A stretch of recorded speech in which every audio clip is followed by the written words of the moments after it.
Welcome to the Waking Up Podcast. This is Sam Harris. Okay, Trumpkins. Today I am speaking to Scott Adams. Scott was the most requested defender of our commander-in-chief. He quite happily was willing to come on the podcast, and we had a very civil and enjoyable conversation. If anyone was triggered, it was me. Scott certainly sounded like the meditator. I am perpetually triggered by our president, but I really enjoyed it, and I'll let you be the judge of whether Scott answered all the questions I put to him. I think there were moments where he might have hypnotized me, and I just moved on to other topics. But anyway, thank you, Scott, for coming on. It was a worthy experiment to try to talk about all this. Scott, if you don't know him, though many of you surely do, is the creator of Dilbert, one of the most popular comic strips of all time. And he's done this full-time since 1995. Before that, he worked for 16 years at various companies from which he has mined all this material for Dilbert.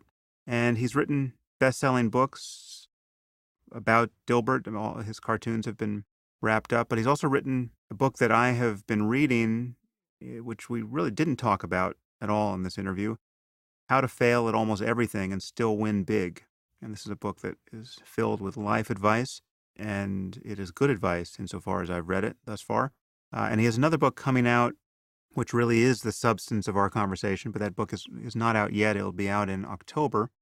You can pre-order it on Amazon. The title is Win Bigly: Persuasion in a World Where Facts Don't Matter. And Scott and I gave it a good hard try to converge on questions about persuasion with respect to Trump and just how much facts matter. We probably have a different view of some crucial facts. I think we care about things, or at least weight our preferences a little differently here. It's hard for me to explain, honestly, how we still see the situation as differently as we appear to. But this really was an attempt on my part to see the world through the eyes of someone who is a Trump supporter, at least to the degree that Scott is. And again, even that isn't totally clear to me. I may have been hypnotized, Scott. Listen, this was fun, and I hope you enjoy it. I now give you Scott Adams. I am here with Scott Adams. Scott, thanks for coming on the podcast. Thank you for having me.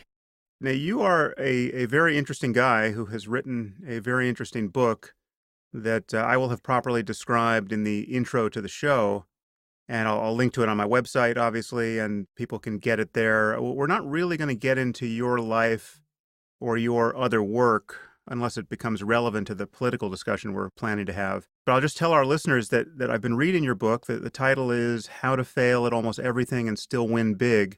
And it's very interesting. It's very useful and surprising, and our conversation will not do it justice at all today. But I encourage people to get the book because you give a lot of good advice about how to get what you want out of life. I haven't finished it yet, but thus far it's advice that I agree with. I just want to heap some praise on you before we move on to other topics. Thank you. Let me just put some context on that. The book you're talking about is essentially how to program yourself to be more successful in whatever way you want. But the new one that's already available for pre-order is about how to persuade other people. It's called Win Bigly, and it'll be out in October.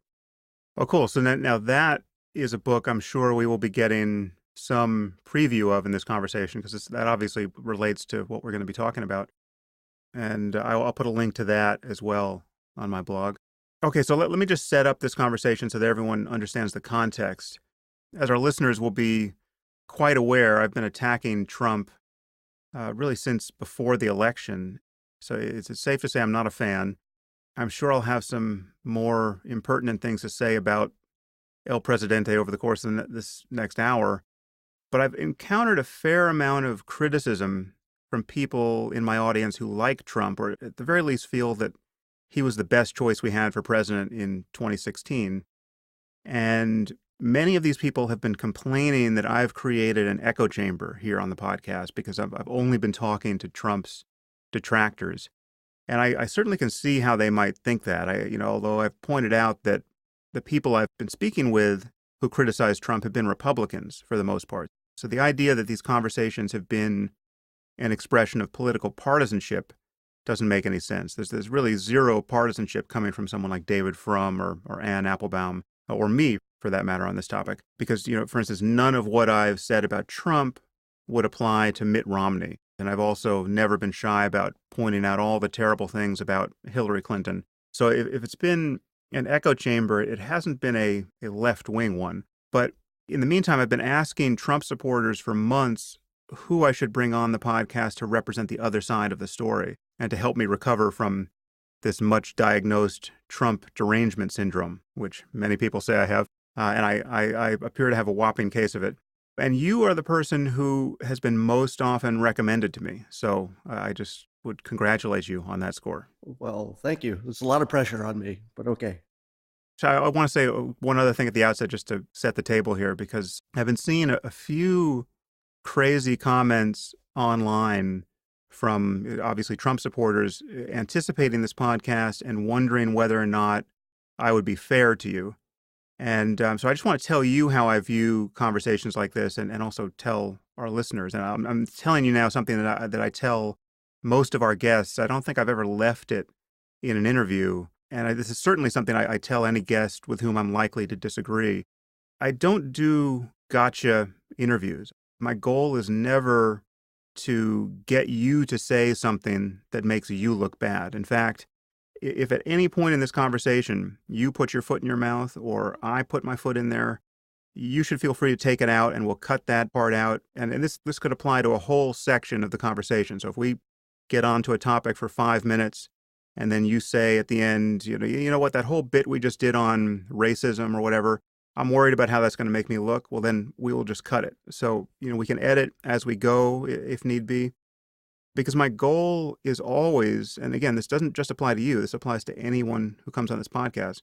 My goal is always to be dealing with the best version of the other person's case. I want you to be happy with what you've said on the podcast. So this is the opposite of a gotcha interview. And I don't think many people understand that. And having been on the other side of literally hundreds of interviews at this point, and as I know you have, I think we both can say that almost no one operates this way. Journalists deliberately don't because they want to reserve the right to catch you saying something embarrassing. I mean, it's a completely perverse ethic that seems to have been enshrined in journalism, where if you say something is off the record before you say it, well, then they will generally keep it off the record. But if you say that about something you regret saying just 2 seconds ago, something that didn't come out right, then they won't let you take it off the record after the fact. This has always struck me as a less than ethical way to deal with people and their ideas. Yeah, I agree. But wouldn't worry about me because, like you, I've done a few of these. Yeah. I just want you to know that, and I want our listeners to know that. I guess the other thing I should say as setup is that, while I think you and I will disagree about a lot here, I don't view this as a debate. I mean, I consider myself genuinely persuadable on certain points and genuinely ignorant of other points. Now, it's true that there's some things where I don't really see how you could conceivably change my mind. I mean, if you're going to argue that Trump doesn't lie, for instance, that's going to be a very difficult thing to sell to me. But I genuinely count myself ignorant of how people find him appealing. So I view part of your job in this conversation as really educating me on how that is possible. I guess to start, what I'd like to do is just to have you clearly state what your view is of Trump, because it hasn't been entirely clear to me how much you actually support him beyond just admiring his talent as a persuader. Much of what I've seen you say about him is more in the vein of explaining how Trump got elected. And it's not really an argument that his election was a good thing or that he's a good person or that he's likely to be a good president. So just what is your view of Trump at this point?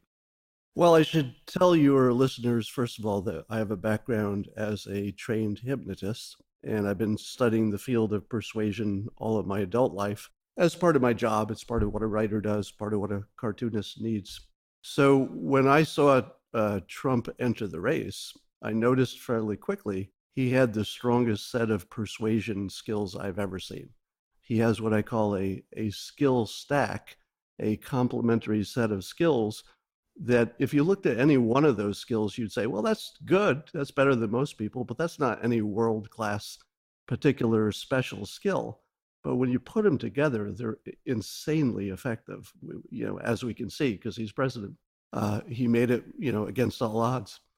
And my view on the politics of it is that my political preferences didn't align with either side in the election. I consider myself an ultra liberal on social stuff, meaning that even liberals don't recognize me because I'm more liberal than liberals. I could give you some examples of that to fill that in if you want. And then on the big stuff, the international stuff, how do you beat ISIS and what's the best thing to do in North Korea? My view is that none of us really know the answer to that because we don't have the information that government would have, and we don't have the full context that they have. So generally, I don't have a firm position on the big international stuff, and on the smaller local stuff, the domestic stuff, I'm in favor of people doing whatever they want to do as long as it doesn't affect me. So I should say that I haven't seen everything or read everything you've said on this topic. I've read some of your blog posts and I've seen some of your Periscope videos, which you've been doing quite regularly about Trump. But it seems to me that you are sort of having it both ways here because you seem to delight in his ability to get away with doing at least questionable things. I mean, I would say bad things, but I mean, certainly dishonest things because you admire his talent as a persuader. But to my eye, very quickly begins to seem like a defense of the bad things he's doing, or at least a denial that they are bad, or a denial that he's doing any harm to our civil discourse and to our politics by lying to the degree that he does. So where does your appreciation of the artistry grade into actually thinking he is good and liable to do good things? The way I like to frame it is that I'm helping people see him clearly without the filter that the opposition is putting on him. Because he has a set of skills and a talent that we've never seen before, meaning that nothing like this has ever been in the political uh, realm that we've seen. So what he can do is probably different from what a regular politician can do, both on the upside and the downside, I would think. So I'm not discounting that there's greater risk with a President Trump than some vanilla president. But I think his supporters have said explicitly and often, we'll take the risk, we'll take the chaos. That's the price of change. So there's a lot of that his supporters accept. And I see my role in this as clarifying. And if they like that choice, if that's a risk profile that they appreciate, then at least they can see it a little more clearly. Now, let me speak about the lying part, because I think that's probably central to your problem. Would you say that's true? Yeah, yeah. So here's how I frame that. It is unambiguously true, and it is clear to both his supporters and his critics that he says things fairly frequently that do not pass the fact checks. And you would agree with that, right? So I think we're starting from the same factual starting point. It understates it for me, but yes, Yeah. I'm with you. Now, obviously, his supporters would say, well, that one thing he said wasn't so wrong, so there'd be lots of disagreement in the gray areas. But there's no question that there are a lot of things he said that don't pass the fact checking, and everybody agrees with that. Here's the part that I put on top of this that I think is helpful. When you understand persuasion at the level that he does, and at the level that I've come to understand it through my own work over the years, the truth is not as useful as, I guess that's the best way to put it. It's not as useful as it should be because it doesn't change people's minds.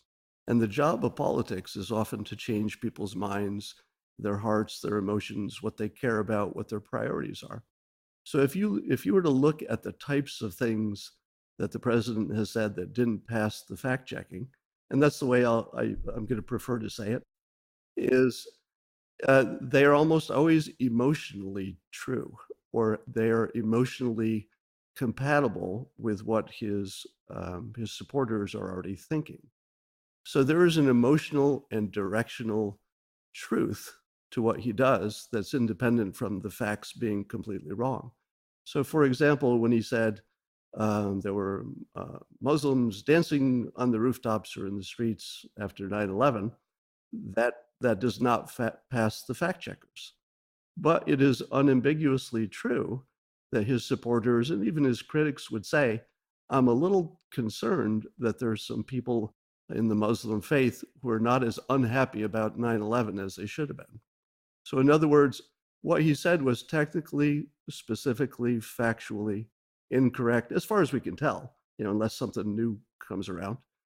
But it still fit. It fit what we were thinking. It fit the general truth that we all accept is probably true, and I would think you would accept that as well. And what you see in persuasion is something called pacing and leading, and it's a very important concept in persuasion. The pacing part is where you become compatible with the other person or persons you're trying to influence. You're trying to match them in some way that's important. And if you match them long enough, called pacing, eventually they will let you lead because you are one of them. They're comfortable with you. They agree with you. They feel the same way you feel. They trust you. They trust you emotionally. And that's the way people need to trust you. Because trusting somebody factually is sort of a non-starter.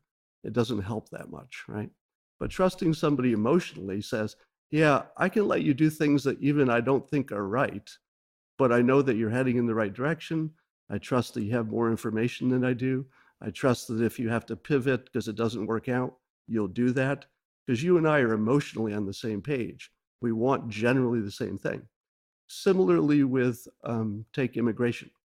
Now, one of the things that President Trump and before that candidate Trump was saying that was emotionally compatible with a lot of people is, hey, there's an immigration issue. It brings with it some amount of crime that we wish we didn't have, and it brings with it some risk of terrorists slipping in, which we wish we didn't have, and those things scare us, and we would like to have less of it.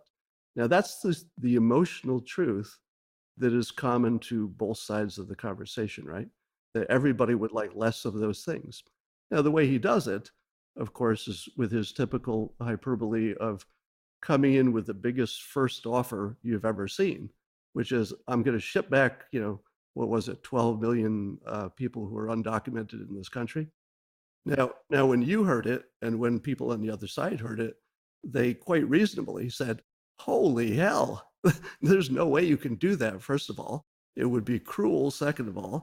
It would be, it would cause riots in the streets. It would cause a civil war practically. I mean, it's such a big, hard to do, bad thing. But when I heard it, I said to myself, and I said publicly a lot of times, he doesn't mean that.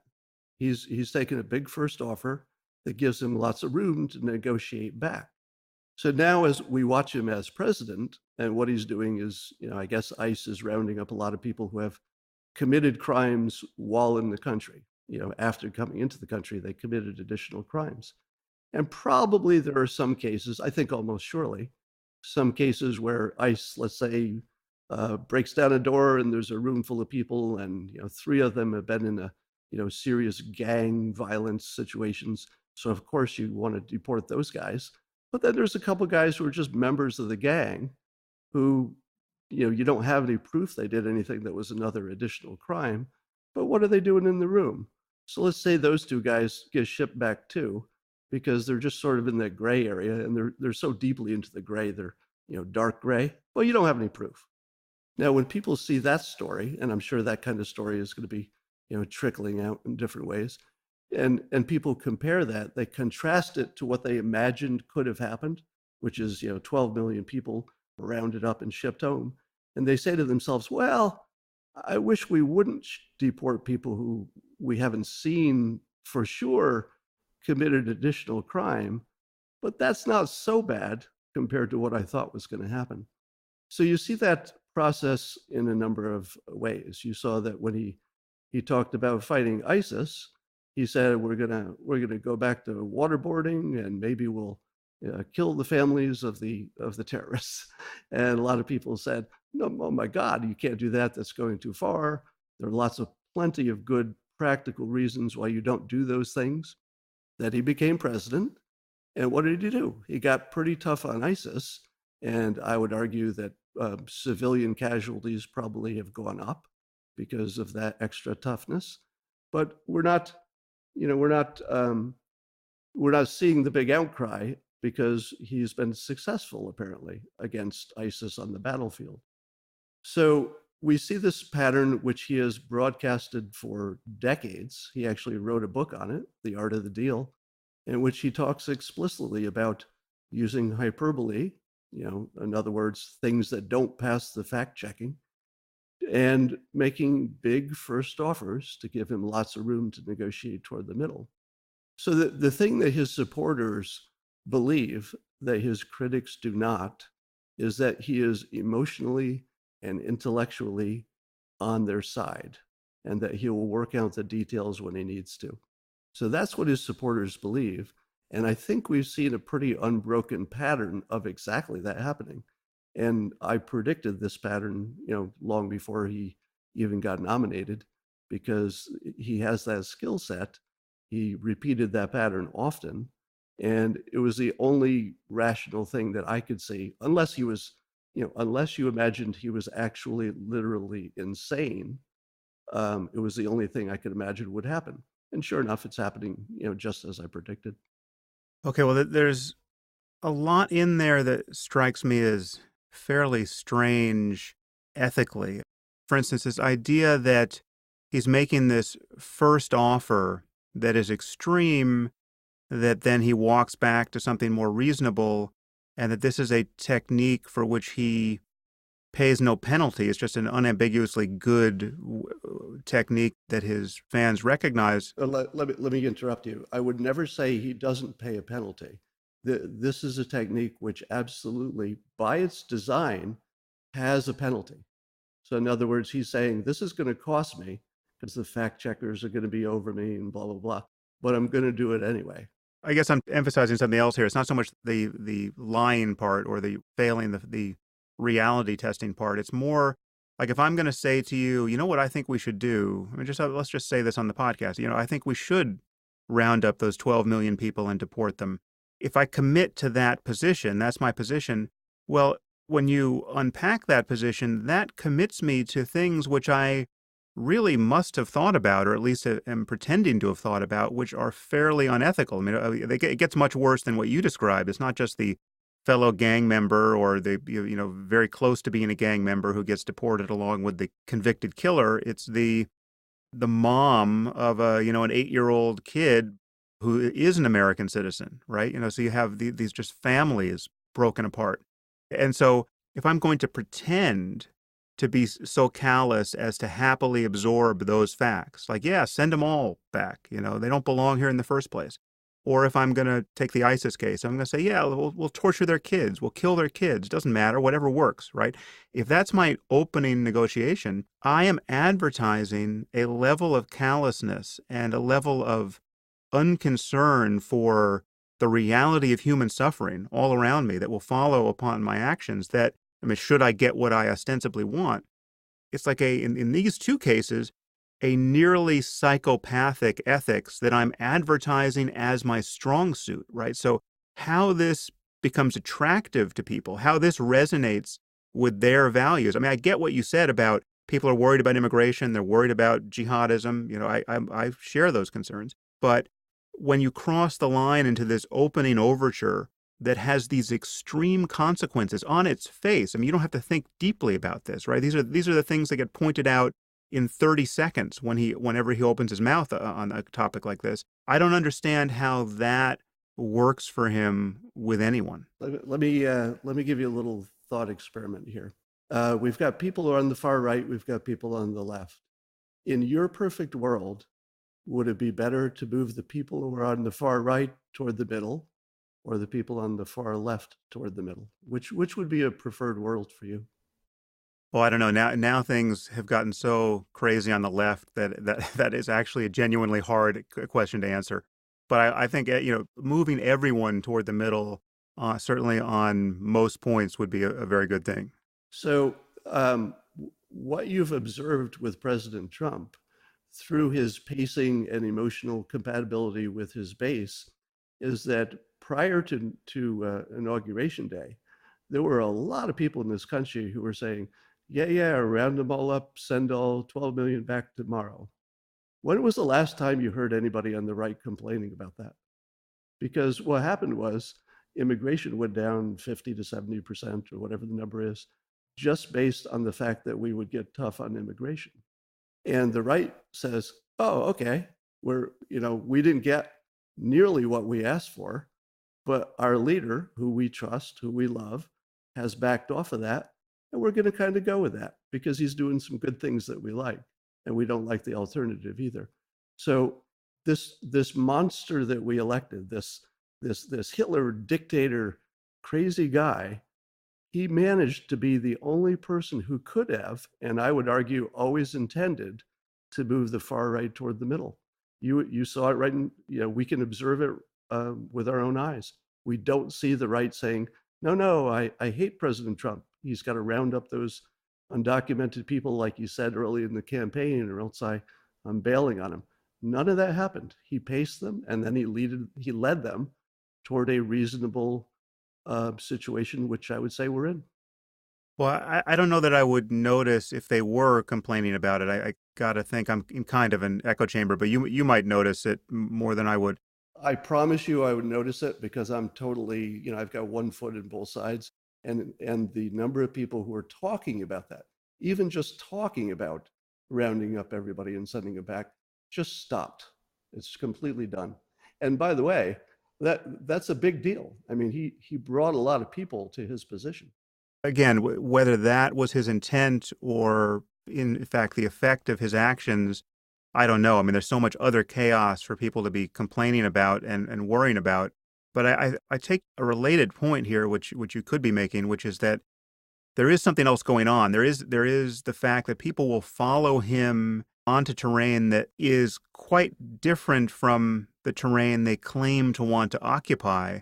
And so they will kind of run roughshod over their own stated principles. And I'm noticing this with establishment Republicans who, once they grabbed his coattails, it seems like that are willing to follow him anywhere, even into something that looks like almost treasonous level of fandom of Vladimir Putin. And so I'm sure we'll talk about that. But I want to, before we continue down this line, I want you to describe this analogy that you've made, which I think is very useful. I mean, you have this two different movies analogy, and I just want to put that in play for listeners because I think it's a good framing. Yeah, there are two concepts that people need to understand to have any idea what has happened in the past 2 years. One is confirmation bias. I'm sure you've talked about this a number of times on your podcasts and your books, which is the tendency for humans to see all evidence as supporting their side, even if it doesn't.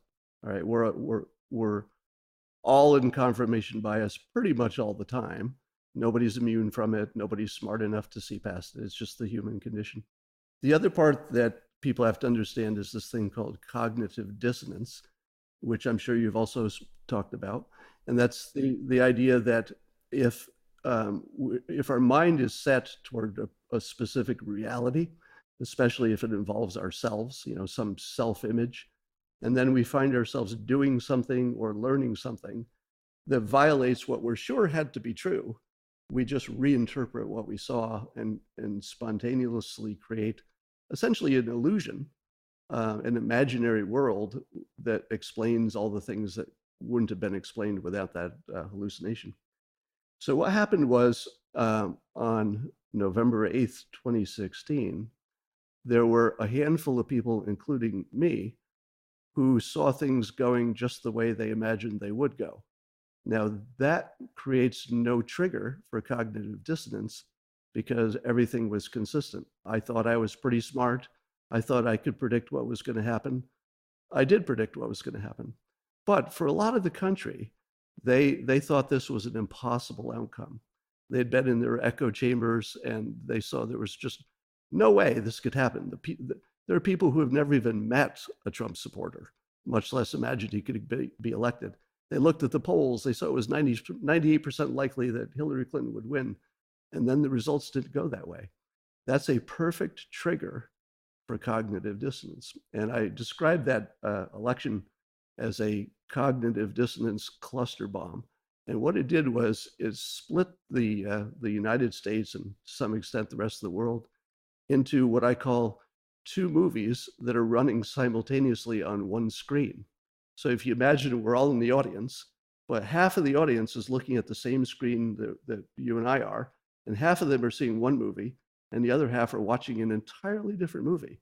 In one of the movies, we had just elected Hitler or something like it, and people were taking to the streets to say, "Oh my God, the world is going to be on fire." And another half of the country were saying, "Hey, we got a guy who's probably going to be pretty good on jobs, and maybe he'll tighten up the borders and do some business-like systems in government that we like." And that's all they saw. And the other side saw something completely different, an entirely different movie. Now, I had predicted prior to the inauguration that because of that setup, which I could see coming from a mile away, that we would experience the following arc. First of all, there would be huge protests because people thought that some Hitler character had been elected. But after a few months of President Trump acting like a normal president who is using the normal mechanisms of power and is getting some stuff done and moderating his positions as presidents do, that the Hitler illusion would start to dissipate and that it would eventually give way by summer. That was my prediction. And it has largely. The Hitler stuff is largely dissipated for lack of confirming evidence. And it was replaced with, well, he's not Hitler, but he's definitely incompetent. He's so incompetent. There's chaos in the White House. They can't get anything done. And I predicted that by the end of the summer, he would in fact get things done. But the criticisms don't stop because that's just not the way it works. People don't change positions like that. They simply change the reasons that they oppose him. And I predicted that the reasons would change from, he's Hitler to he's incompetent to, all right, he did get a lot of things done and they were the things he said he was going to get done. And they do match, Republican positions, but we don't like it. All right. He is competent. He does get things done. He's effective, but we don't like what he's doing. So I think that's where it's going to be by year end. And it seems to be heading that way. One thing I want to point out, which just strikes me as a strange emphasis that I've heard from you here, but I've also heard this just quite frequently from other Trump supporters. So I just want to flag it. I don't know if much turns on it, but so for instance, in your description of what created the cognitive dissonance, you talk about the failure of people who don't like Trump to predict that he would win the election. So everyone was just blindsided by the fact that he won. And this put them into the other movie theater where they're seeing just civilization unravel. I mean, for me, it was never a matter of being sure that Hillary Clinton was going to win. In fact, the last poll I looked at that I thought was actually informative, Trump had a 20 or 25% chance of winning. And I'm statistically educated. I know how often a 20% chance of winning comes up. It's not a tiny probability. So it's not the surprise that is worth emphasizing here. It's the horror at the fact that we have elected someone so obviously wrong for the job. This two movies analysis still works, whether you predicted anything or whether anyone else predicted anything. Even if everyone thought it was a horse race until the last second, and there was a 50% chance of either candidate winning, I think you would have the exact same outcome in terms of a repudiation of this choice that our nation made. But Sam, let me ask you this. At what point in the process did you decide that he was incompetent to be president? That is a great question. I love that question. That is my favorite question ever asked of me on this podcast. I guess let's focus on the master persuader idea, because here's the movie I'm in, all right? You've said that Trump is the greatest persuader you've ever seen. I think you actually wrote, I think I saw this in a blog post of yours, that You wrote that if Steve Jobs was a 10, Trump is a 15. I think I have that right. Okay, so here's the movie I'm in. And this predates this election by at least a decade. I find Trump one of the least persuasive people on earth. I mean, long before he ran for president, he struck me as nothing more than an odious con man. He strikes me as an absolutely despicable person. Wait a minute. Can I get a clarification? When you Yeah. said he was an odious con man, did you mean that he was good at conning people or bad at conning people? Well, he was clearly conning some people. I'm saying that he's not conning me. And so the Well, question is that the hold on. mismatch. Can I interrupt you again? Yeah, Because yeah, this is sure. really important. Um, he was conning, apparently, according to your frame of things, prior to the election. It seems probably to you that he was conning enough people to do the things he needed to do, which was, build buildings and keep his fortune high and become a reality TV star and all that stuff. Yeah, but that was it. He was a reality TV star who, I mean, I viewed him, actually, I viewed him, I mean, I didn't spend a lot of time thinking about him, but I assumed that most people were in on the joke, right? That he was a kind of punchline. It was like a punchline lived over the course of a profitable life. But this was not somebody who was, as he was billing himself to be, a truly great businessman or anything else. Yeah, Sam, there's an important point here that I don't want to lose by going too Sure. far past it.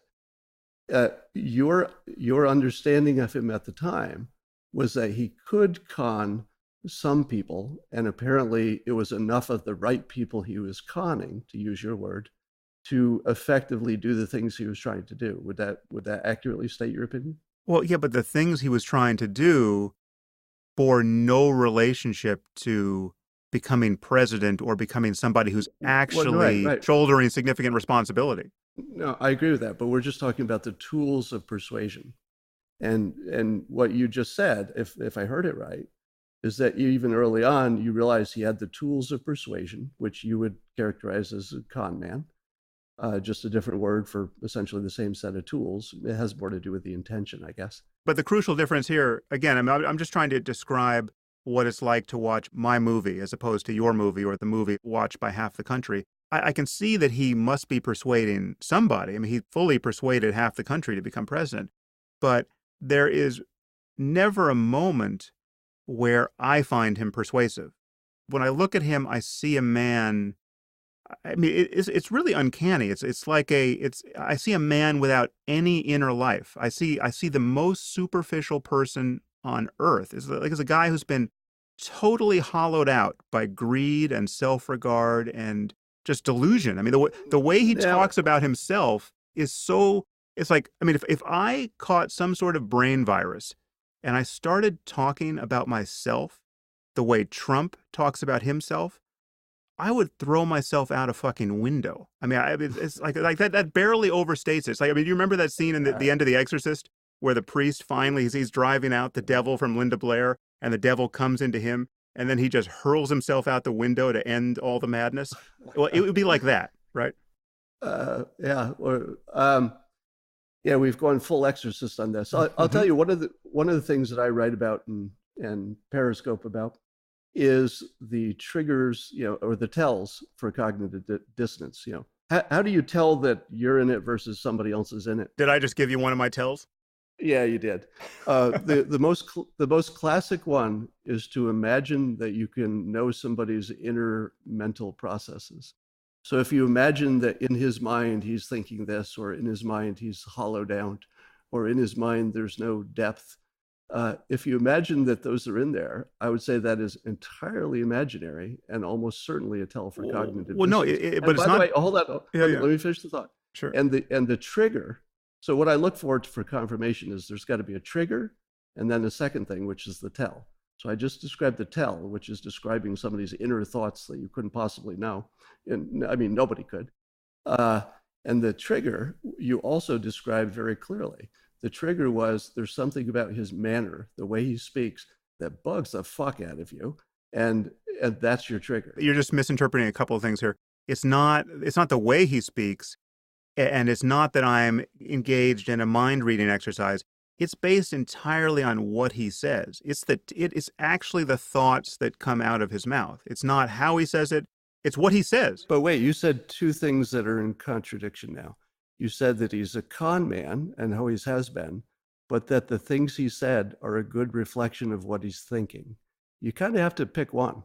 Well, no, it's just that he is a liar who will lie whenever it suits his interest, and even when it doesn't suit his interest. He will lie with an alacrity that I have never seen before in a public person. I think there are, you have to break that into two categories. The things you're calling the lies, maybe three. There are some things which probably he thinks are right and he just gets wrong, which would be typical of any. I'll forgive him many of those things. Yes. Right. There are some things which are clearly just hyperbole, which he knows are not exactly factual, but it works better to, make the big first offer. And then there's another category, which is the hardest for anybody to understand. And I'm not sure I'll be able to sell this to anybody here. But if you are a trained persuader, you have such a low regard for some types of facts that you just don't care if they're right or wrong, because they really aren't ever going to matter to the outcome. They won't matter to decisions, and they won't matter to the outcome. Now, I believe, having been watching him through this filter now for a couple of years, that he can definitely tell the difference between all those categories. And that I haven't seen him tell the lie that causes the country to be harmed in any way. They all seem to be either trivial, and he just doesn't care, and there's no point in apologizing because that's bad persuasion too in many cases, or they're emotionally correct. So my filter on this, that he's actually a skilled persuader and he knows exactly what he's doing, and those things which are clearly just mistakes tend to be trivial. That is what I use to predict the outcome that got us exactly where we are. And my starting point was everybody can hindcast. Everybody can say, oh, the way he won was, here's my reasons. CNN listed, I think, 24 different reasons why the surprising result of his election happened. And they're all different reasons. So as you know, confirmation bias, blah, blah, blah, allows you to explain what happened in the past with any number of stories, and they all fit. That's why we have trials and lawyers, and all of their stories sound good, and the jury has to sort it out. But what I did early on is I said, I'm so sure that these tools are real and consistent, and he knows what he's doing, that I'm going to risk my entire fucking career to predict that he's going to win it all and win it big. And not only did he win it big, but he won in the electoral college. He won the only way that it mattered. He played the only game that they were playing, and he won. Now, some people will say, well, he lost the popular vote. And I would say, you're right. He did lose the game that he wasn't playing. He never played that game. So if you look at the predictions, and if you see that they seem to be hitting all the right notes, that is a little more persuasive than saying, well, I'm going to look at it in the past and apply these 25 different filters that all pretty much work.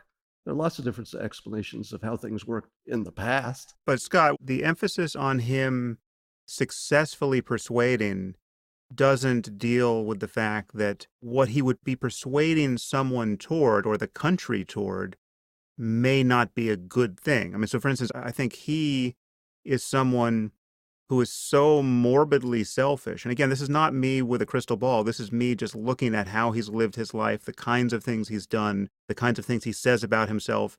He's put himself first to such a pathological degree that I think he's capable of committing treason or something like treason without even noticing it.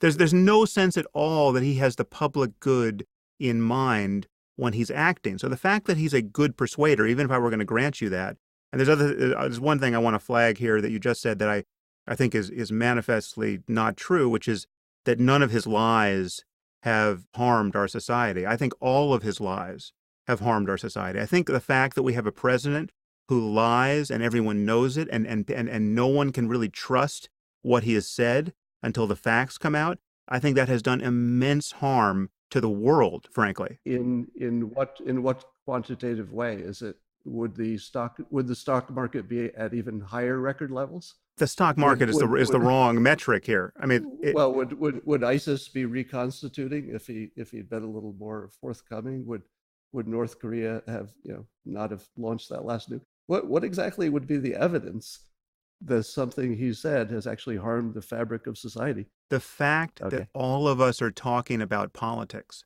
the fact that politics is so much a part of our lives now is toxic. It's a sign that something is wrong with our society. If things were good, we would not be talking about politics, right? I mean, Okay. we're talking about politics Right. 10 times more than we ever have in the lifetime of any person hearing this podcast. I could list 100 other bad things, but that's one symptom. It's a very good thing, and I'll tell you why. So first of all, going back to the two movies on one screen, the the people on the right, the people who are supporting Trump, are having the best 2 years of their lives. I mean, I have never seen such joy and happiness coming out of that segment of the public. But again, that's an amoral claim. I mean, you know that would have been said of, to take the extreme example, the burgeoning enthusiasm for the thousand-year Reich in 1938. I mean, it's just like you get nothing with that claim. Did you go full Hitler analogy? I went full Hitler analogy, conscious of how it would be received. Can I declare victory at this point? No. I think that's actually a bad meme. Is that Godwin's law? I think it's a bad meme that we have to quash somehow. I've actually been writing, I write this in my new book, that when somebody retreats to analogy, whether it's a Hitler analogy or not, it's because they've run out of reasons. Like nobody uses an analogy if they have a reason, because a reason is way better than an analogy. No. Well, okay. Well, that's interesting. I think I disagree with that too, but let's move on. Analogies are tools of communication. If you're not getting what I'm saying, but I know you'll get this other test case that I think is actually isomorphic with what I'm talking about, well, then I go to the analogy. It's only bad if it's a bad analogy, but nothing hinges on this. No, because all analogies are approximations by design. So you're not talking about the same topic. Anyway, we could talk about analogies some more. Sure. I agree that analogies are excellent for explaining a concept for the first time. So if you say a zebra, if you've never heard of a zebra, it's like a horse, but imagine it has some stripes on it. So I don't, there are lots of cases where that's good. That gets me a long way to a zebra. Yeah. Right. But it doesn't make a zebra a horse, right? And never can, right? So that's my only point. So back to the whether it's bad that we're all talking about politics. I've actually been streaming and talking and blogging about this very point, that we have collectively as a society learned more about each other, the nature of truth, reality, persuasion in particular. You'll see lots of people talking now about cognitive dissonance, confirmation bias, persuasion. These are important concepts for people's happiness and understanding of their condition that we never had before. And in fact, before the election, I had said several times and publicly that what Trump was going to do was not just change politics, which he did. I mean, he changed everything, but that he would rip a hole in the fabric of reality and let us peek through. And that hole is what we're peeking through right now, which is that people can sit in the same theater watching a different movie, and that there's a reason for it. We know what the reason is. It's confirmation bias. It's cognitive dissonance, and that's that understanding goes a lot further than, hey, your facts are wrong. You lied about this. You didn't pass my fact checking. If you're locked in that smaller, less aware world where you think that people make decisions on logic and facts because you think they should, you're missing the biggest part of life, which is that people don't. Yeah, I would agree with you if you said to me, Scott, I think we should use reason and facts, and we should never depart from that. I would say, sure, that's great. We should, but we can't because we're not built that way. We humans don't have that capacity in general. Yeah, we can in very constrained ways like science, but in general, no. Okay, well, let's plant a flag there because that's an interesting topic that is obviously bigger and deeper than this political topic, and maybe we'll get to it. And that's actually the topic in some measure of your first book or your last book that I've been reading.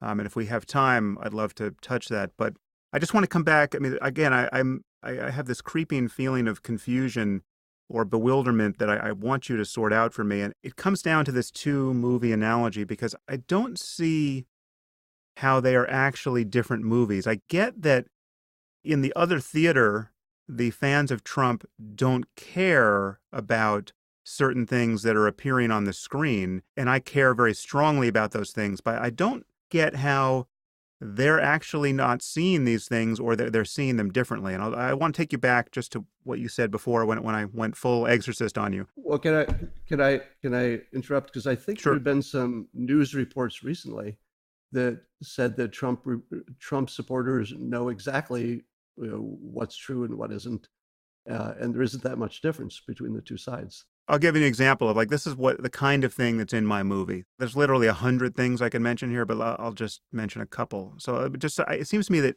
everything you need to know about Trump's ethics were revealed in the whole Trump University scandal, right? So, I mean, this is a guy who's having his employees pressure poor elderly people to max out their credit cards in exchange for fake knowledge. And as unseemly. Well, hold on. You understood that to be a license deal, right? Well, yeah, but I understand that to be the kind of thing that he would have to know enough about to know what he was doing. If he only found out about it after the fact, it's not the kind of thing you would defend. It's the kind of thing you would be mortified about, and you would apologize for, and you would pay reparations for if you're this rich guy who has all the money you claim to have. I mean, it's like, Unless you were a master persuader who knew that if you ever back down from anything, people would expect you to back down in the future from other things. but what you're describing is a totally unethical person, right? I mean, this is the problem for me. So let me just give you a couple more points here. But I would say to you that there are false equivalencies around this kind of thing. So that, I mean, people will say that all politicians are liars or all politicians have something weird in their backstory, but there are very few politicians walking around with something that ugly in their backstory that they haven't repaired. And Let me just clarify though. When I said it was a license deal as opposed to a business that he was actively running, in the Dilbert world, I do a lot of license deals, and have in the past. And the nature of those is that you're sort of giving your brand and your name, and then you're not really paying attention to the actual management of the company. So if there are two possibilities here. One is the one you described, which is he knew the details and he was okay with it, which would be problematic for me. And I'm positive it would be problematic for 100% of Trump supporters if that was the case. Now, if it was a typical license deal where you don't really know exactly what people are doing and you're not paying attention because you got, in his case, I think 400 companies with his name on them. well, yeah, his whole life is a license deal for the most part. Even his real estate empire is a license deal. Yeah. So if it were the case that he was treating it like every other license deal, there's a high likelihood, far more likely than not, that he didn't know about the details until it was too late. Now, once he found out the details, how he handled it in court or whatever is yet another separate case. But it's a separate case that even granting you that, it's a separate case that says everything about the man's ethics. But I'll give you two more. No, wait. But it says everything about his ethics if he was aware of it at the time. Oh, no. If you're aware of it in the aftermath. I mean, if I created some deal, if I created, Sam Harris, Waking Up Podcast University, and I licensed it out. I mean, first of all, the fact that you would license it out to other con men, right, who are unscrupulous and not do proper vetting there, but claim you had. I mean, there's a whole commercial with him talking about how these are the geniuses that will be instructing you in this incredibly expensive but profitable enterprise. If you did all that, you're already a schmuck, right? But imagine I had done that, but I'm so busy. I've got 400 different businesses and I just didn't really understand. I got lured. I got conned, say, and I got lured into doing this with people I didn't totally vet. In the aftermath, I would be horrified if I found out that someone, had their life savings ripped from them by con men who I had licensed, right? And I'm this billionaire. I would atone for that as much as could possibly be done. I mean, that's just like, you have to do that. Now, when you say you would atone for it, let's talk about the financial part of that atoning. Yeah. Would you then negotiate with the people who are complaining to figure out, what was an appropriate payment? Would you do that? It would be obviously indefensible, and I would immediately pay back everything that was lost and probably more because like there's just all the pain and suffering associated with it. You have to make people whole. But would you give them whatever they ask for? Just like, hey, give me $10 million. Okay. Well, no, that there has to be some, rational consideration of what the actual cost is. But again, the spirit in which he defended this, right? He hasn't admitted that this was a sham. It's of a piece with everything else that he's represented about himself. He's a genius who's done nothing but help the world, and the world is so ungrateful they can't recognize it, and all the rest is fake news. I mean, it's just he's. But let me ask you just again. And by the way, just I want to be very clear that there's nothing about Trump University that I defend. But that should mean something to you. I mean, hold on. But I also think it needs to be put into its clearest context. And the clearest context is there were people who used the legal system for their complaints, and Trump used the legal system the way it is used to negotiate. And part of that negotiation is, hey, I'm taking you to court. Well, go ahead, I'll take you to court. So that's how you negotiate in the legal context. Okay, but when it was done, he paid them back as the legal process, probably was going to come out that way, no matter whether he got elected president or not. It shouldn't have had to have gone to court. The fact that it had to go to court is a sign of his litigiousness, his defensiveness, his not owning the problem. And who knows how many other scandals like this are in his past where the people couldn't afford to go to court, right? So that, I mean, we actually know a lot about the way he built buildings insofar as he actually built them. And he screwed hundreds, if not thousands of people. And these are people who couldn't afford to take him to court. This guy's reputation is so well known. Have you ever been involved in a big construction project? Because I've done a few. And what do you do when a subcontractor doesn't perform the way you want them to perform? That's one description of what has happened. But again, you're ignoring the fact that he has a unique reputation for screwing people. And this is something that journalism didn't do its job before the election to get this out. Well, but yeah, I would agree he has that reputation. But what is the source of that reputation? It's the people who didn't get paid, right? But again, the fact that Trump University exists and then the fact that he handled it the way he did tells me everything I need to know about him. Everything, literally everything, Scott. Did you just change the subject? No, I'm just saying that I can see his real estate career through the lens of Trump University. If you give me Trump University, I can tell you what kind of developer he's going to be and how he's going to treat his subs. Well, that's another analogy problem. That Trump University is an analogy. No, it's because people's ethics tend to cohere. If you think you can screw someone mercilessly when they're under your power in one context, you are the kind of person, I will predict, will be screwing people who are under your power in other contexts, unless you've got some kind of multiple personality disorder. Are there no stories which you're aware of in which President Trump has done things which he was not required to do, which were considered a kindness? Well, so I'll give you two other points which I think aren't entangled with these wrinkles, and which kind of make the same point. To remind people why we're here, I'm talking about what it's like for me to see my movie and how I don't understand people who are watching the other movie find a charitable way to see these things as they hit the screen. So the other example I would give you is two, and these are so disparate, but each say a lot about the man. They're each something which, if you and I did them, that's more or less game over, right? So you take his career as a beauty pageant host and owner, and the stories well attested, endlessly well attested at this point, of him being the creep who keeps barging into the dressing room so he can look at the beauty pageant contestants, right? These 18-year-old girls who are essentially his employees so that he can catch them naked. So there's that moment, right? Doing that over and over again. And then at his career as a pseudo philanthropist. I mean, so here's a great example. There's this ribbon cutting ceremony for a children's school that was serving kids with AIDS. This is back in the 90s. And he, pretending to be one of the big donors, and just to get a photo op with the mayor of New York, and I think the former mayor of New York, and the real donors to this charity, he jumps on stage, pretending that he belongs there at the ribbon cutting. He never gave a dime to this charity. No one knew he was coming. He literally crashed the party to pretend that he was this big-time philanthropist. Now, you might say, well, this is brilliant PR, right? it's completely immoral PR. It tells like if I had done this, right, you wouldn't be on this podcast. If you found out these things about me, listen, Sam Harris pretends that he gives to charity when he doesn't, and he barges into the dressing rooms of his teenage employees so that he can catch them naked.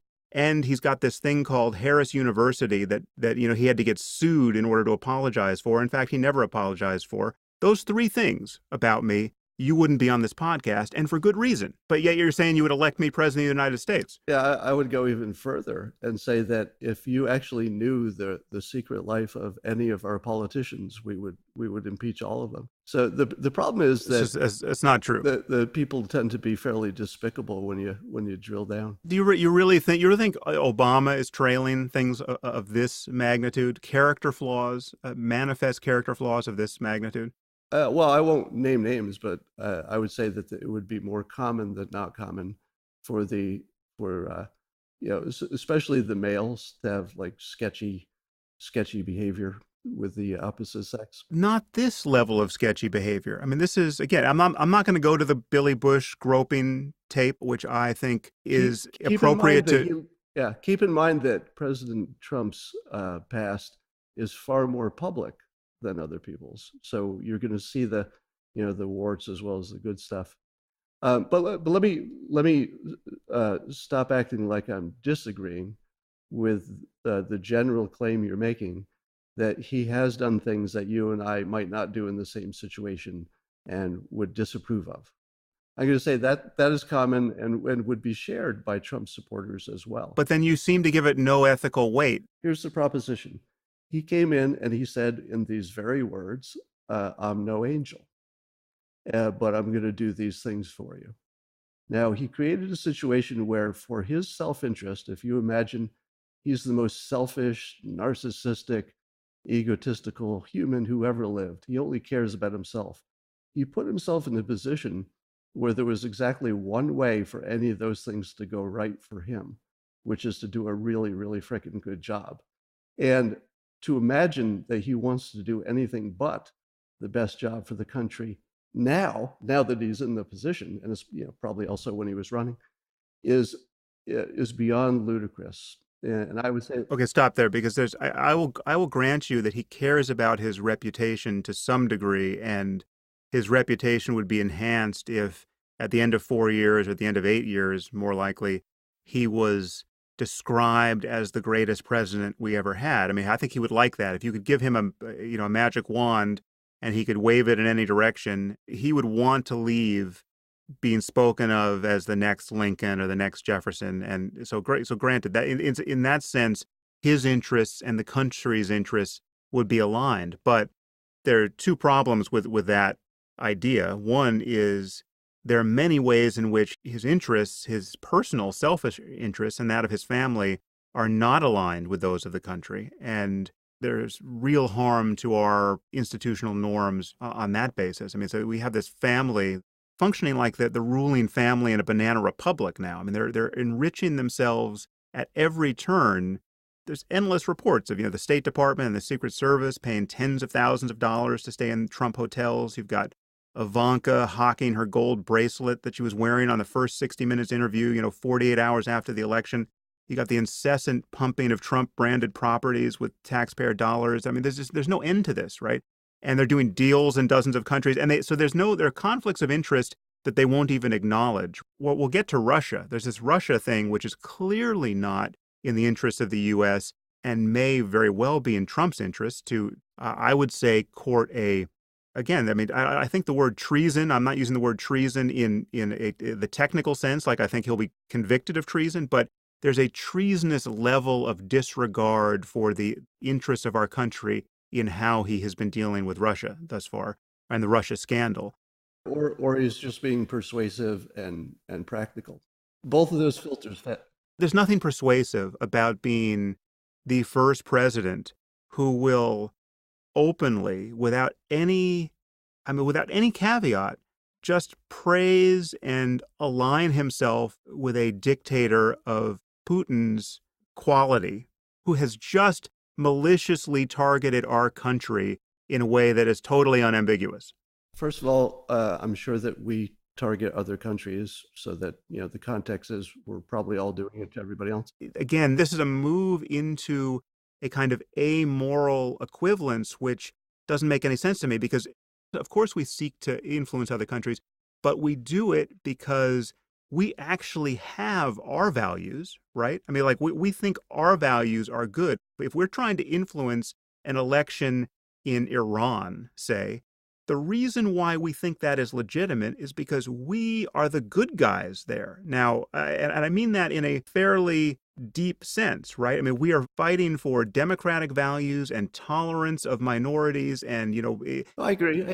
I agree with all that. I'm just saying that in the real world, if a country pokes you, you poke them back the same way. That's just going to happen. Okay, but we have a president now who says nothing but good things about a dictator who we know jails and kills his political opponents and jails and kills journalists. Let me refer you to, there were some CIA analysts recently who said, retired ones, I guess, who said that they were worried that Trump could be easily manipulated by his ego through flattery, and that foreign leaders are looking at his tweets and his personality and saying, hey, we can totally persuade this guy to do what we want by using this flattery thing. Now we're watching President Trump flatter not only the North Korean dictator by calling him a smart cookie for staying in power, but also Putin and also the Chinese leadership. You've seen him flatter the three leaders that we most want to persuade. But I've seen him play both sides. I mean, in one tweet, he'll bash the Chinese leadership, and he was bashing the Chinese leadership throughout the campaign, and he'll bash Kim Jong-un in another tweet. He's both sides of it. It's not one thing or the other. It's the chaos of his own personality and his problems with impulse control made manifest. Has he bashed them since he was president? Because there are things he did on the campaign trail. Which case are you talking about? Well, just tweets about how obviously we can't count on China anymore and warning Kim Jong-un that there's going to be a massive penalty to be paid for. Okay, let me explain both of those things. Warning Kim Jong-un that there's going to be a massive penalty is not saying something about the individual. All right, it's just saying the same thing that any president would say in that situation. The situation with China, which I wrote about extensively, is that the smartest persuasion that he could do in that situation is to set China up as the adult in their neighborhood who for some reason can't control their own backyard. So that's the setup he gave them. He said, you guys are great. Why don't you take care of this North Korea stuff? We'll take a step back, get this done. Then when it didn't get done, he didn't say, you guys are assholes, because that would have been a big mistake. He said, well, we tried, China's great. They didn't get it done. Maybe next time. That is exactly the right persuasion and exactly how I would have played it, because that gave him a free pass to do something that China doesn't want him to do if he needs to do that, because he said publicly, we trust you guys, you guys can take care of this. And then he waited, and in fact, apparently they increased trade with North Korea. And so he pointed it out factually, correctly, and said, well, I guess that didn't work. And that gives him a moral free pass because he just gave them the opportunity to fix it themselves first. Well, I'm not claiming that was the wrong communication at that point. It's just that it all has the character of a haphazard ejaculation of whatever he's thinking, or the product of the last conversation he had. So when he met with China's leader, he said after 10 minutes he was convinced that the trade thing is not what he thought it was, right? Meanwhile, he had campaigned on the trade thing being one way for months. And so there's something about the fact that he pretends to have it all worked out until the next moment where he has to reverse course completely without ever acknowledging that he's reversed course, without ever giving an intelligent account of why it happened. And you're attributing this to some kind of real method to his madness. But in most cases, it just looks like madness, or it just looks like just a lack of understanding of what he was going to have to think anyway. Yeah, I think there are probably several things going on. One of them is a learning process, and the people who supported him and voted for him, I think everybody had their eyes open that you plump a non-politician into this job, whether it's Barack Obama with a little bit of experience or Trump. that they're going to be learning and evolving fairly quickly on the job. So there's some of that, genuine changing of opinion. There is some, the situation changes, so he pivots, but he also says clearly and often that he likes being unpredictable, and he likes setting his adversaries off balance. Are you my friend? Are you my enemy? Are you gonna slap a tariff on me? Do we have a treaty? And persuasion wise, that is brutally effective because it makes everybody search for uh, the one thing they can depend on. And if he offers it, they're going to grab it. So keeping people off balance until you offer them your solution is actually pretty standard persuasion. I mean, he's persuaded something like half the country to vote for him. As I've said, I've never found him persuasive even for a moment, and he's clearly not persuaded the other half of the country. And now his approval ratings, or whatever they are, that they're as low as things can get, given that there's certainly a quorum of Republicans who will never disapprove of him, even, as he said, if he shoots someone in Times Square. I get that he's president, right? He got elected, so his persuasion or whatever it was got him that far. I think it says less about him, frankly, than about the state of the country and our relationship to fame and reality television and an advertisement of wealth, as opposed to the reality of being wealthy. I mean, so the fact that the con worked, I'll grant you, means something. It doesn't mean something great about him. It means something that I perceive as a symptom of a problem in our relationship to politics and our relationship to facts in this case. But don't you think we are, or at least maybe we want to be or should be, past the point where the president is the role model for our children, and he's more like the lawyer that you hire because he's the best lawyer, even though the last job he did was to represent the mob or something? Don't you want the best lawyer, the best plumber? But it's so far beyond that. So I don't have any illusions about how good a person needs to be president, or I don't have any illusions about how the system as it's currently set up sort of selects against many of the people we would want. I mean, it's just such a hassle to try to become president, and you have to slog through so much dirt to get there, that it seems to be selecting for people who are a little bit more narcissistic than we would want, a little bit less principled than we would want, a little bit too eager to sell themselves to other interests than we would want. But still, he is a unique case of someone, again, based on everything that he advertised about himself before he ever mentioned that he wanted to be president. I mean, going back 20 years, he is a unique case of somebody who, to my eye, does not have the ethical core, the intellectual interest, the experience, really nothing that would suggest that he would be a good representative of this country or a model for our children, as you put it. Let me describe what I call my perfect life arc. And that would be you're born as a little baby and you're helpless and you're completely selfish because you have to be. It's the only way you can survive. Other people got to do it for you. As you're a kid, you help out with some chores, but you're still mostly selfish. By the time you're an adult, especially if you've had children, you end up giving more than you're taking. And if you've done everything right and you've taken care of yourself and your family, and you're old and you're 71 years old, the last things you should be doing is giving back more. And the very last thing you do at the moment of your death is transfer 100% of your assets to other people. So the perfect life is perfectly selfish and trying to improve every year until you're perfectly giving. If you look at Trump's arc, you can see the perfectly selfish part, and it was really part of his brand through his primary working years, through the Trump University years and all that. And we see, especially with a young son and a new wife, he's reached a certain point of his career, he's turned over his company. And in my opinion, and again, this would be making the mistake of, imagining I can tell his inner thoughts, but I have talked to people who know him and have talked to him personally about this stuff. And the reports I get is that he's actually doing this for his son and for the country. And to your point, he knew he's not a neophyte to the public light. He knew that running for president as a Republican, especially, was going to get his reputation just destroyed.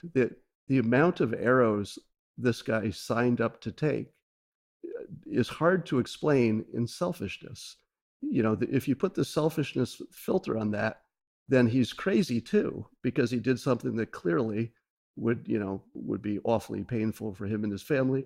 They're risking physical death. That's a naive or incomplete picture of what selfishness entails. I think, most people who are selfish, we're all selfish to some degree, and most of us manage to do many things that in retrospect seem unwise or needlessly incurring of hassle in the spirit of trying to get what we want out of life. But here, I think you have someone who is so malignantly selfish that, yeah, he will do things that seem completely crazy and counterproductive, even by that yardstick. Because, like to take, for example, the Russia hacking of our election. I think we should talk about that because it is so important. And it's a place where I think Trump's interests as a candidate and as a president diverge radically from our nation's interests and the world's interests. But take what would have been a completely sane response to the Russian hacking by any other president. Even if it was clear that Russia's influence had helped him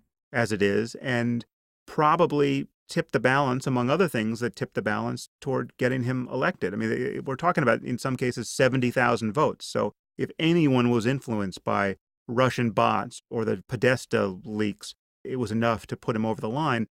Even if there was the fear, the understandable fear, that this made his presidency seem illegitimate, a sane, normal person would turn on a dime rather than say, this is fake news, or it never happened, or I don't agree with 17 intelligence agencies. I'm going to take Vladimir Putin's word for the fact that he didn't do anything, right? Or maybe it was a 400-pound teenager in his mother's basement. You turn on a dime and you say, listen, we have to get to the bottom of this. It's completely unacceptable for a foreign power to hack into, my political rival's database and leak this information.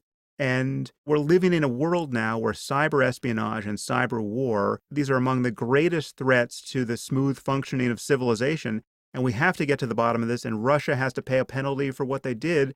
And I guarantee you, I'm going to get to the bottom of this. Now, you take yourself out of the equation, but all he has done is defend himself in more and more preposterous ways, lying about everything until the facts come out.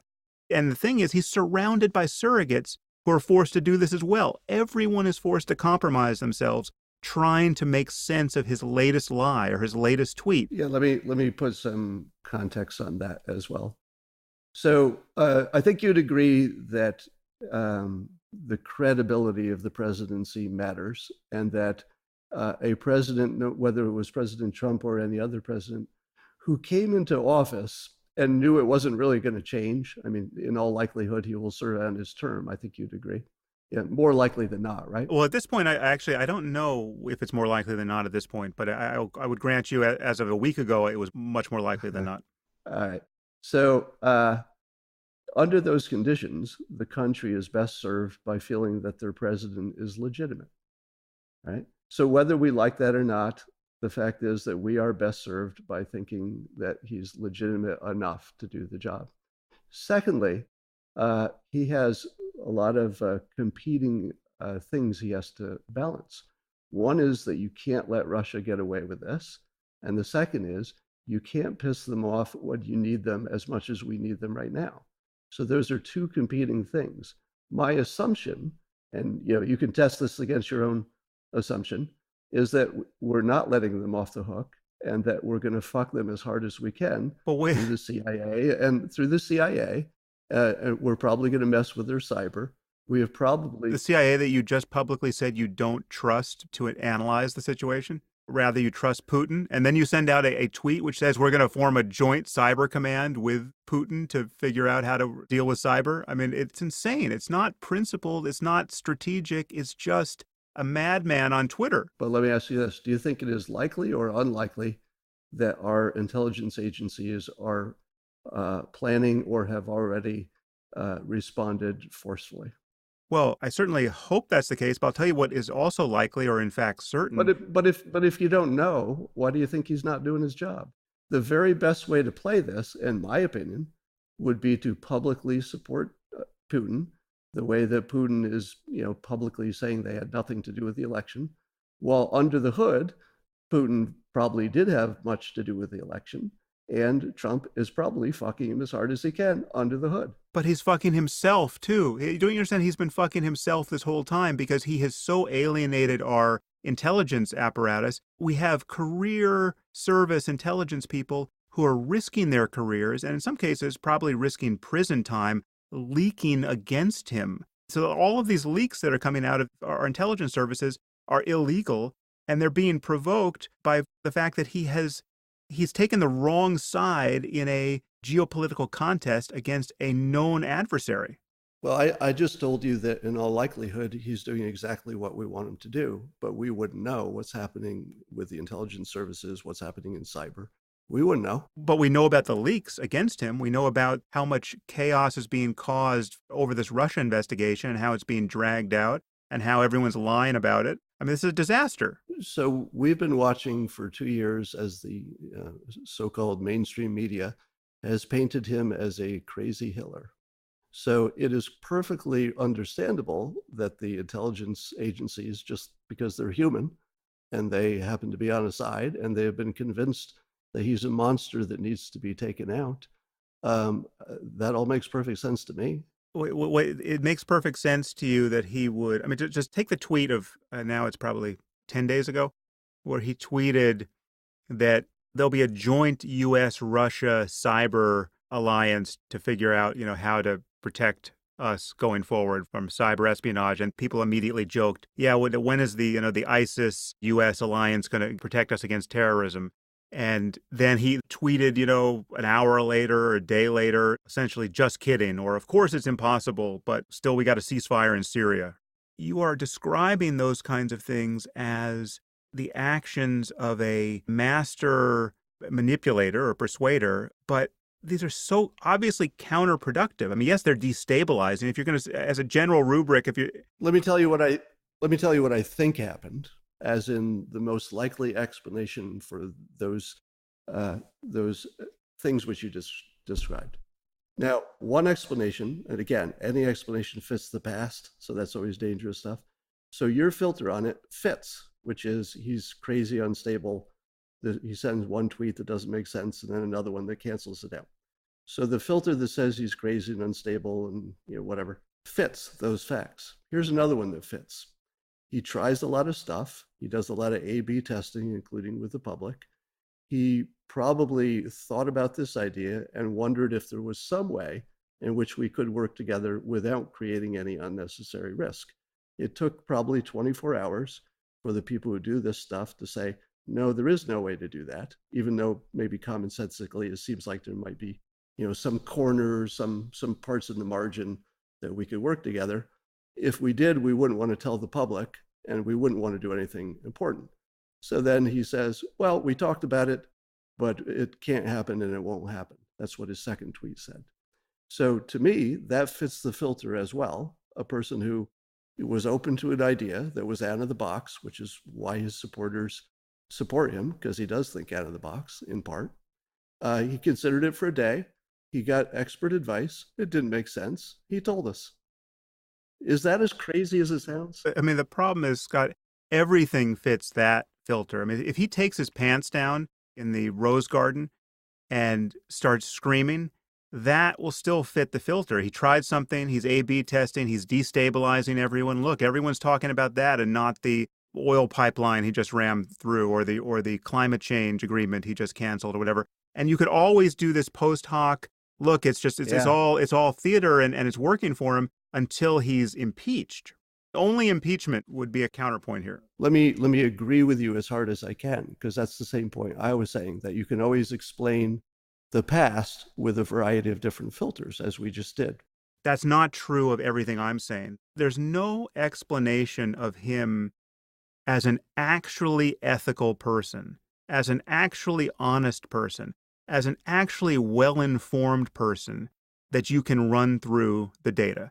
It's impossible. Am I trying to do that? I've never once tried to do that. Well, no, I'm just saying that. So like my analysis of him, my filter of him is falsifiable. I mean, the claims I'm making about him, that he lies to an unprecedented degree, that he is clearly uninformed where he should be informed, and failing to learn on the job the way we would want him to be. Well, but most of that both sides would agree with. So what you've said so far is that he plays loose with the facts. Both sides agree that if you look at his past ethical conduct, both sides would scratch their head and say, I don't think I would have done that in that situation.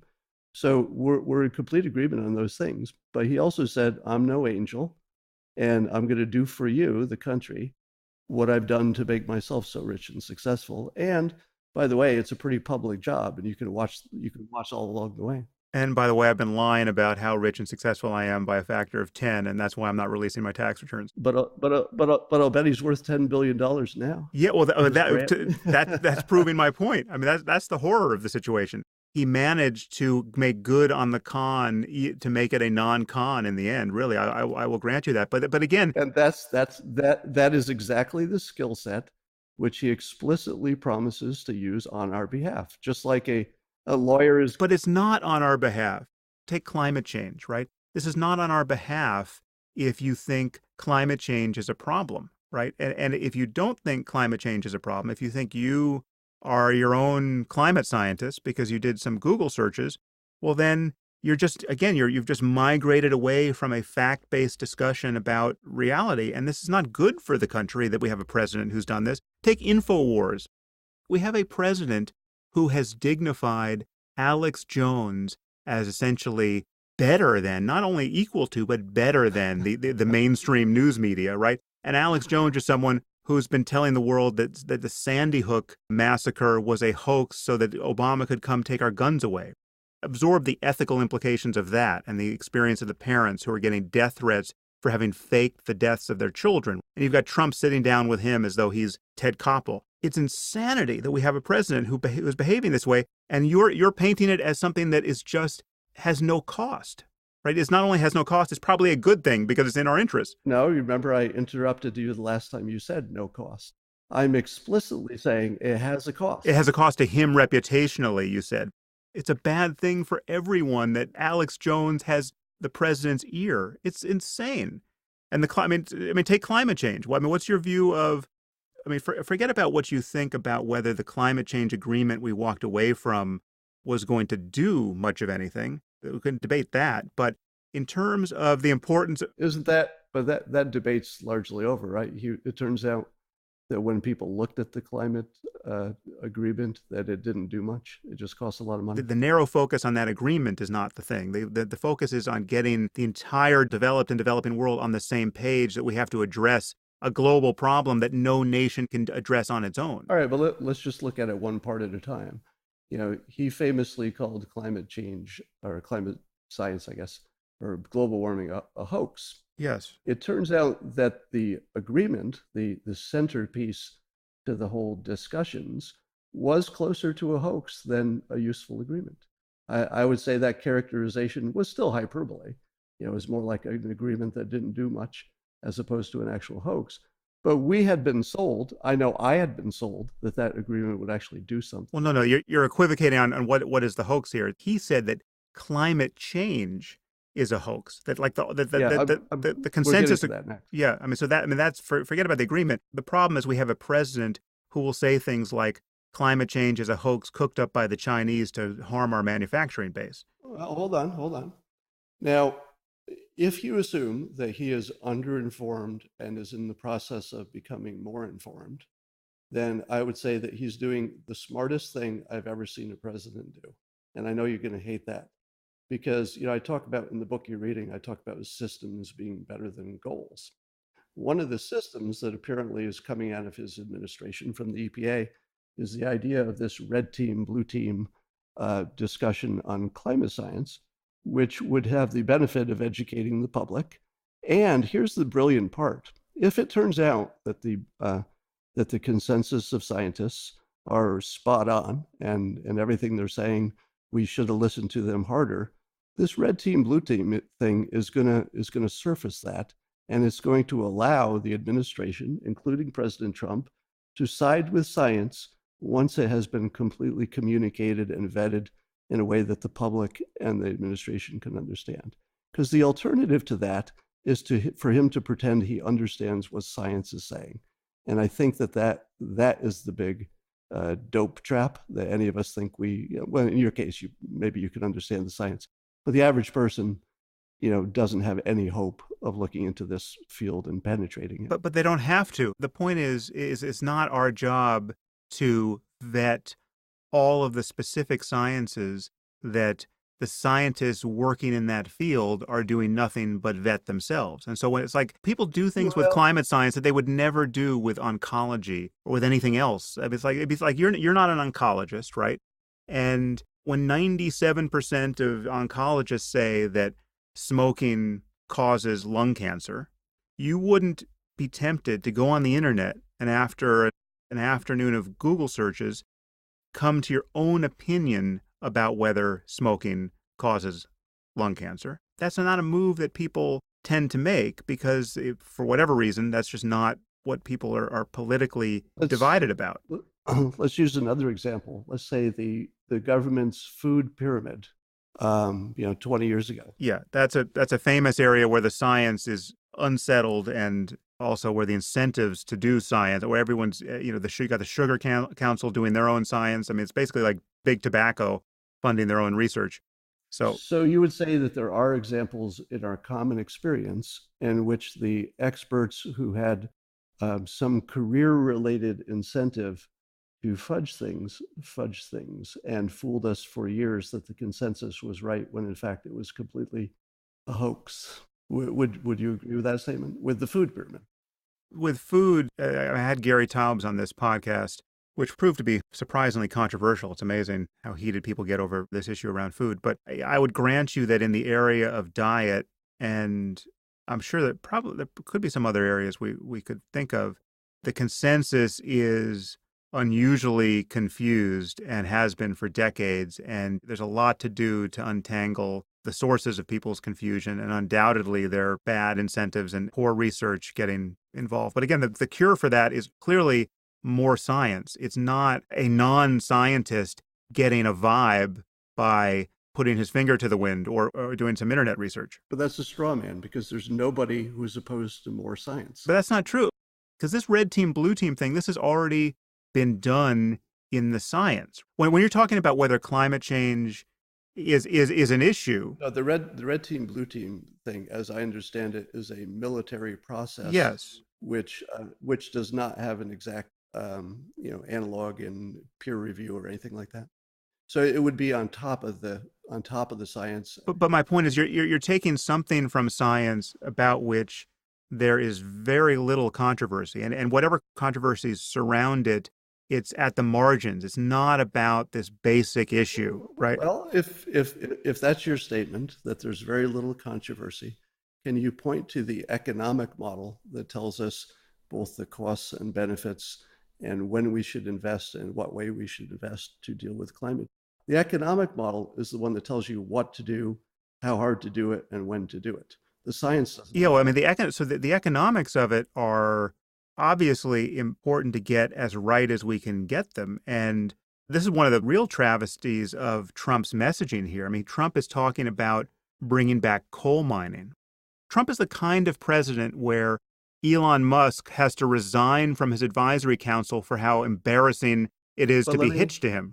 So, where's the future with 75,000 coal miners, or with the 500,000 people in California alone who are in the alternative energy sector? As I mentioned before, my background is I've got a degree in economics and I have an MBA from Cal Berkeley. So I tend to filter things that way as well. And with the situation with climate change, one of the things that you always have to decide is when to start.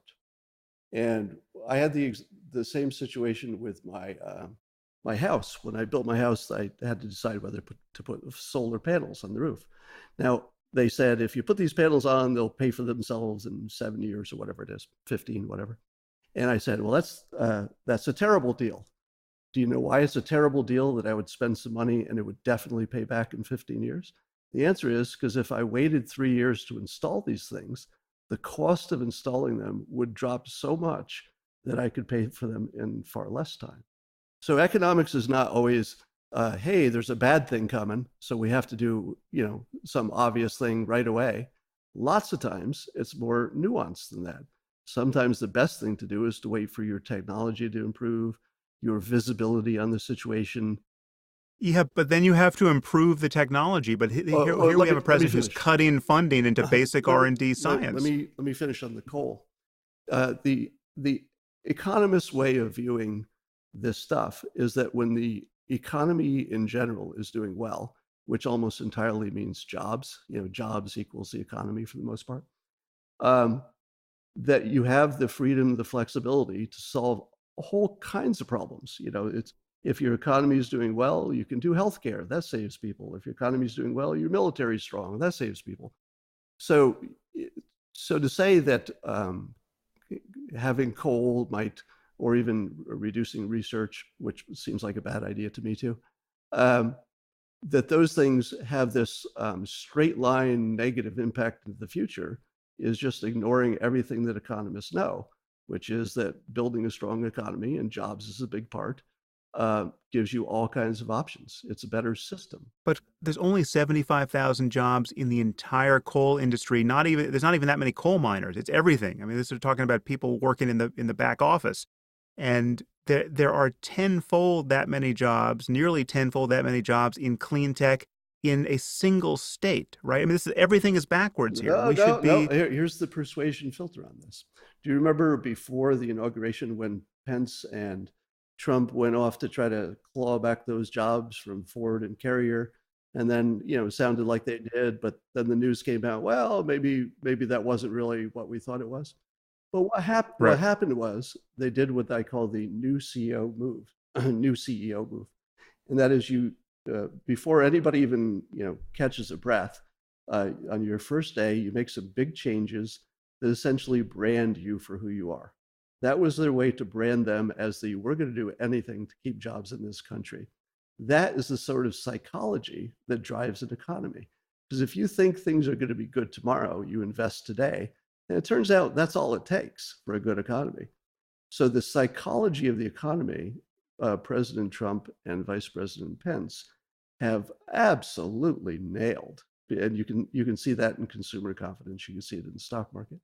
So you're right that doing these little things with Ford, little things with Carrier, that might not even be the way they're reported, the saving a few jobs in coal, you're right that the number of people isn't important. But when you see your president clawing to keep people employed, clawing to keep jobs in this country, you say to yourself, this is a country I want to invest in. But again, it cuts the other way entirely for me and for half the country, and I think for anyone who's informed about the issues. And he could secure that exact same gain the other way. He could say, "Listen, I'm now president.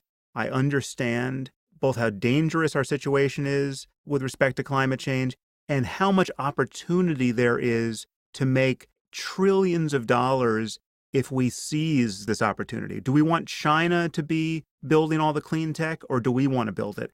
I've just invited Elon Musk onto this advisory board. I'm going to be in close consultation with him and everyone like him to figure out how we can ram through the 21st century in a few short years.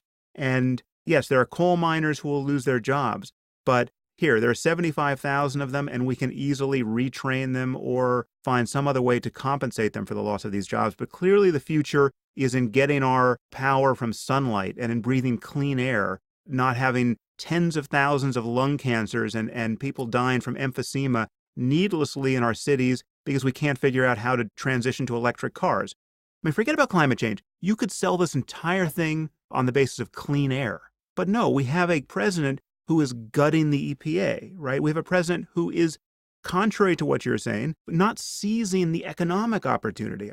We should be doubling our R&D on everything related to the future of energy technology, and we're not doing it. Yeah. And he could sell it. He could do the exact thing you say he's accomplishing by championing the cause of coal miners. Now, He could do the exact same thing in a clean tech well, he frame. could. My understanding is he's an all energy guy. You push open every door, and some of them will be better than others.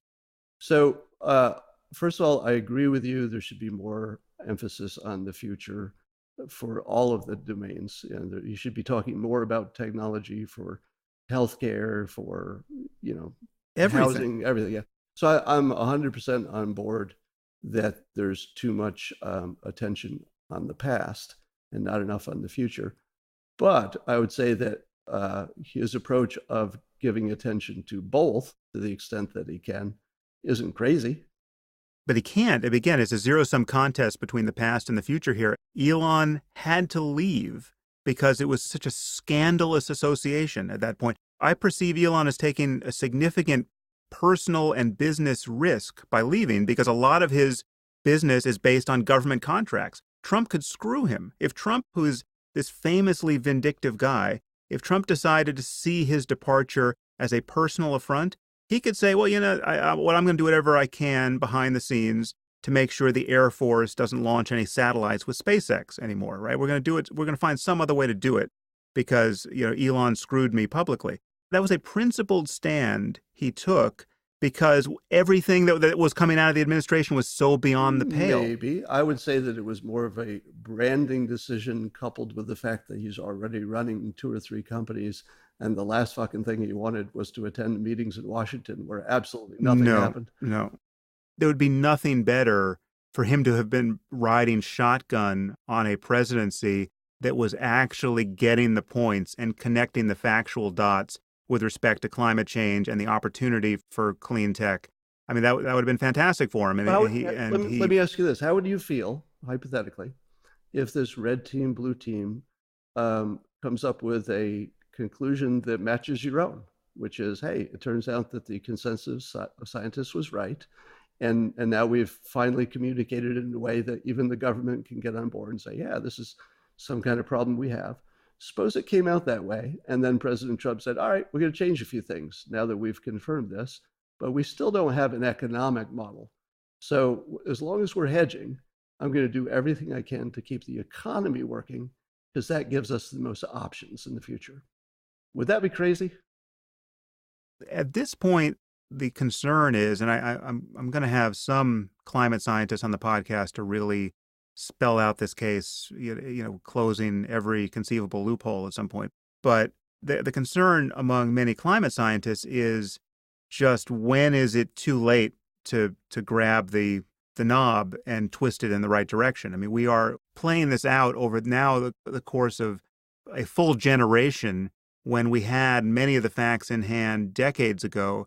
And, it's like we don't have a lot of time to spare necessarily, and we're acting as though this is still a topic of uncertainty. Well, I think there are a couple of problems here. One is that, and you can please fact check me on this, but my understanding is that climate scientists from, let's say, the 70s have been wildly inaccurate about what was going to happen in the future.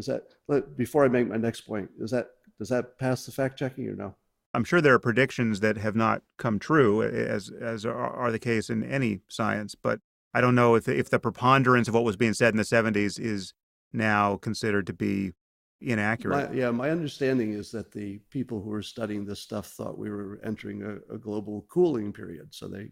And then there was a period where I think it was Al Gore may have predicted that sometime about now, Manhattan would be, flooded. So I believe that there is a history that people on the right are looking at and saying, if you got it wrong all these times, we have to at least, be a little skeptical this time, sort of fool me three times. By the fourth time, I'm going to start asking some questions. They don't know what's being claimed. I mean, first of all, global warming is probably the wrong phrase. I mean, we're talking about climate change more than necessarily always warming. And we can even bite the bullet here that in some parts of the world, global warming would be a good thing. There are places that they'll suddenly be able to grow crops that they can't grow. If you live in Siberia, I think you could want nothing more than global warming. But the question is, we have a preponderance of the scientific community. I mean, the vast preponderance. We here are now talking about something like debating big tobacco about whether cigarettes cause lung cancer, who say, we have to get a handle on this. We are influencing this system in ways that we are increasingly understanding is going to produce highly non-normal climate response that will do things like flood coastal cities and raise the temperature and create extreme weather events. And all of this is going to cost a fantastic amount of money. And what's more, we have alternatives that have all of these other good things that come along with them. First of all, we'll no longer be paying these regimes in the Middle East to wage a global war of jihadist terrorism against us, right? We'll get off the oil, which couldn't happen fast enough. And you're talking about removing the main source of air pollution for the entire planet, right? It's all good. Again, I'll grant you your point that there's better and worse ways to do this, and we don't want to start burning up trillions of dollars in the process. We want to find out how to transition in the most profitable way. But again, it's fairly clear to everyone who's thinking about this which direction you need to move to be embracing a sane, sustainable future. And it is not in just guarding the oil reserves under the Saudi royal family and extracting every last ounce from those sands. But this gets us to the economic forecast, right? If you're telling me that the scientists all align on the fact that CO2 is going to raise the temperature, I would say that's possible. And in fact, if you said, gun to head, you got to bet on this, I'd say, yeah, that's probably true. Closed system, it's probably true. But if you say to me, therefore, we know the economics of when to invest, how to invest, when to wait for new technology. I'm not sure if you see this, but people always tweet to me all the new technologies for turning CO2 into products and fuel and everything else. So if you said, what happens if we wait 10 years and the sea level has gone up an inch and it's a degree warmer, I would say, well, a bunch of places are going to be growing crops that they couldn't have. A bunch of places will be growing fewer crops than they were. That will cause some disruption, no doubt about it. But by then, we might have technology that we can, just suck the CO2. If we build it, I mean, China might have the technology. The question is, do we want to have a worldview informed by the best science, insofar as we can understand it at any moment, or one that repudiates the best science for patently political reasons? Correct. Well, and correct me if this is wrong, but as President Trump's administration has offered to expose the best thinking of scientists to the world in a way that never has been done before through this red team, blue team process, which they promised to televise. And we get to follow along. And this is not a debate, by the way. The red team, blue team thing is not a debate where people say things and then you're out of time. It's a process where people get to go away, check their claims, come back later. So it's far more rigorous. Again, if all of that does something to change the administration's behavior, that would be a good thing. I can't argue that. But the fact that we have someone like Pruitt gutting the EPA betrays the actual bias of the administration, which is that environmental concerns are basically anti-business and that we should just ignore the environment and extract every last lump of coal and ounce of oil we can out of the earth, because the dollar you can have in hand now is better than the dollar you can imagine getting based on sunlight at some future date. Right. Well, one of the other tells for cognitive dissonance that I always talk about is turning a reasonable thing into an absolute. So it seems to me that the people in the EPA are saying that it's better to have a strong economy, even if some of these rules might introduce some risk to some people within the economy, meaning that there might be different people who die because these rules are not in place, but there might be a greater number of them who have access to healthcare, and things which keep people alive. So to say that changing these things does nothing but cost is, I think, missing the fact that in economics there's always a cost, and there can be a benefit that's greater than the cost. Well, yeah. It's just that there's no argument that this is a principled search for those benefits. Again, you could do the same thing with smoking. I mean, why not red team, blue team, whether or not cigarettes cause lung cancer? We can get in the Wayback Machine and go back to that moment. And the Let me science is tell settled. no, let me tell you why. There's a very good reason. That would have been an excellent thing to do in, I don't know, In 1950. yeah, 1950s, because the problem was that the country was divided. And right now, with climate science, although the scientists are not divided, it's the perfect situation to educate the public because the administration is helpless until the public gets on board. Well, that's not true. I mean, the administration can do whatever it wants. I mean, as we've seen, Trump can, at considerable reputational cost, just change his mind when he gets new information, and his fans, his supporters, will go along with him for the most part. As you said, if he decides not to build the wall because it's not practical, well, then, most people will come along. That was just his first negotiation. But he doesn't need to take a hit to his reputation because he can do it in a way that improves his reputation while informing the public at the same time. And I think this red team, blue team process, once televised, will do exactly that. We're all going to be a lot smarter about this stuff. So let me make one point about climate science that I think is too important to gloss over. My view is that you can divide it into three categories, the topic, and you can assign different levels of credibility to each. One would be the basic science, the chemistry, the physics. I would imagine that that is very high credibility, that we probably have a good handle on that stuff. Secondly, there's the building of models, which is something that scientists do, and they try to use all their best thinking and people look at them. But by their nature, the complexity and the fact that at least some of the decisions depend on human judgment, that's why there are different models and lots of them. And they come to slightly different, in some cases, sometimes wildly different results, but they throw away the wildly different ones. In that situation, if you didn't know even what the topic was, so let's say you didn't know you were talking about climate science. You just said, a bunch of people who are super smart are building these complex models. There's bunches of them. Historically, a lot of them didn't work. Some of them actually match what we've observed.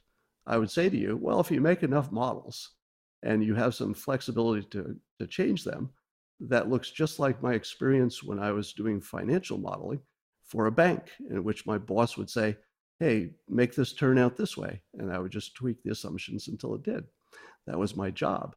Now, I would say that the models have a lower credibility by their nature. I'm not saying how much lower, but I think you'd agree, a lower credibility than the basic science. And then there's the third thing, which I keep mentioning because it's so important, which is the economic models. That even if the scientific models of where temperature is going are reasonably, at least directionally right, there's still a gigantic question about the smartest way to play it. And it is not my assumption that the smartest way to play it is obviously and certainly to go aggressively, to do take the example of the Paris Climate Accords. Even the people who were in favor of it, after they saw the details, at this point kind of agree, well, okay, it didn't do that much. So that the what you do about it is the part that matters, but you can't get to that until the public is sort of, lined up, behind it. And I think that red team, blue team thing is the way to get there. Again, I mean, everything you just said sounded reasonable, but it doesn't sound reasonable coming from someone who just said that climate change is a hoax invented by the Chinese, right? Like that's the thing that's so highly and obviously non-optimal about the president. Let me ask you this.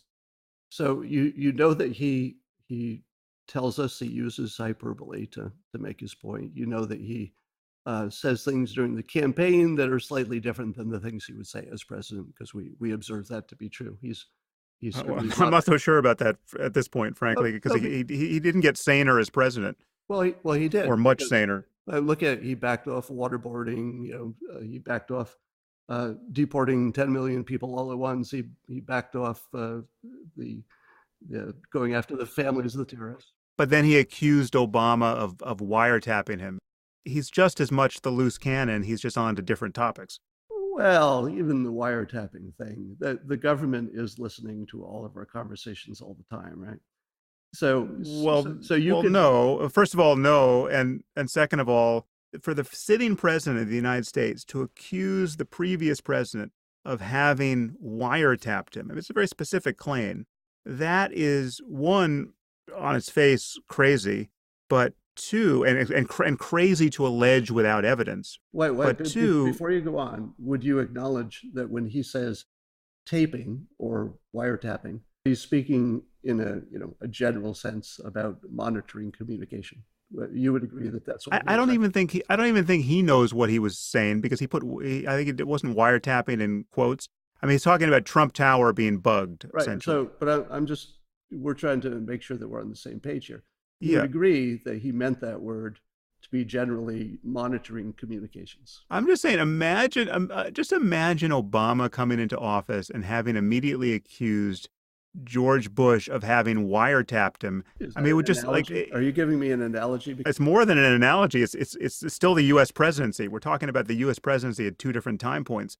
It's such crazy, uncivil behavior. It's the new normal because of the chaos that he has introduced to our political system.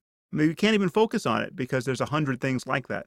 Scott, I see we're getting to the 2 hour mark here, and I'm mindful of your time, and I'm also mindful of when I'm going to lose this studio. I want to just pivot just for a second to the Russia thing because I think we kind of blew past it, and I don't think we're going to get into it very deeply. Obviously, the news is moving away from us as quickly as a rocket ship at the moment. I mean, we're having this conversation, I think, the day after the recent, Donald Trump Jr. epiphanies with his having given his emails to the public, and everyone's having their reaction to that. Who knows what things will look like when we release this? But I want to bring you to your views on the Russia thing because you wrote a blog post titled "Russia Hacked Our Election. So what?" And you seem to believe, again, this is somewhat of a piece with your relationship to the climate science topic. You seem to believe that there's either some uncertainty about whether or not Russia did much of anything, or whether it would even be wrong if they did, and and you seem to doubt whether Russia is really all that hostile to our interests, or whether Putin is really that bad a guy, or whether there's really anything here to be concerned about. And so I just want you to represent what in fact you think there. Well, I think you have to look at this Russia thing in its individual parts because they're not all equal. To the extent that if Russia hacked into any American servers with the intent of influencing the election, that would be a topic of revenge. In other words, the appropriate response would be for our, spook services to pay back as soon as we can and in kind and, with proportional force. And the American public may never know what's happening there, but I assume that sort of stuff goes on.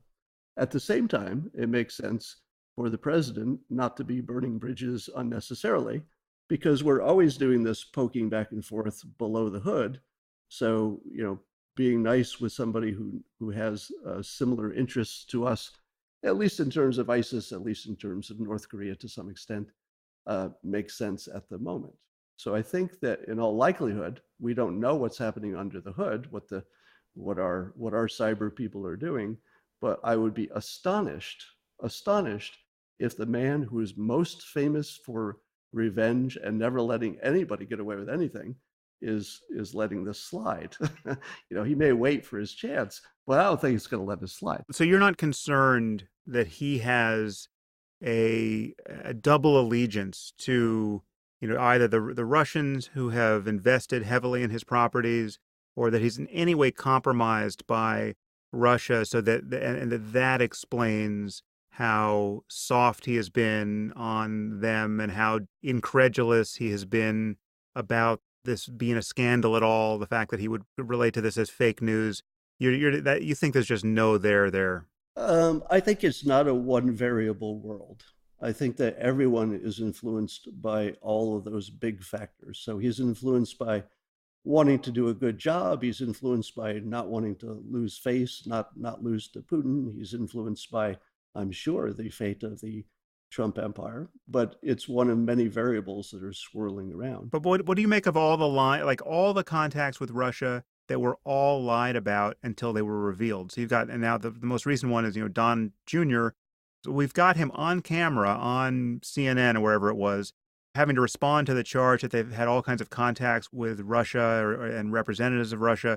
And he says, this is an absolute lie. It just shows that, my father's opponents will stoop to anything. And we know that he did that interview like hours after he just met with this Russian lawyer, right? So it's just like that we have him lying. But wait a minute. But we also know that that what they talked about was trivial. It had nothing to do with the election. Okay, but everyone in this campaign has been misrepresenting their level of contact with Russia, and it's only dribbling out. No, you just represented his level of contact. Yeah, well, his. I mean, you watch that interview. No, I can't let that go. You suggested that meeting had something to do with the Russian government, and it turns out it didn't.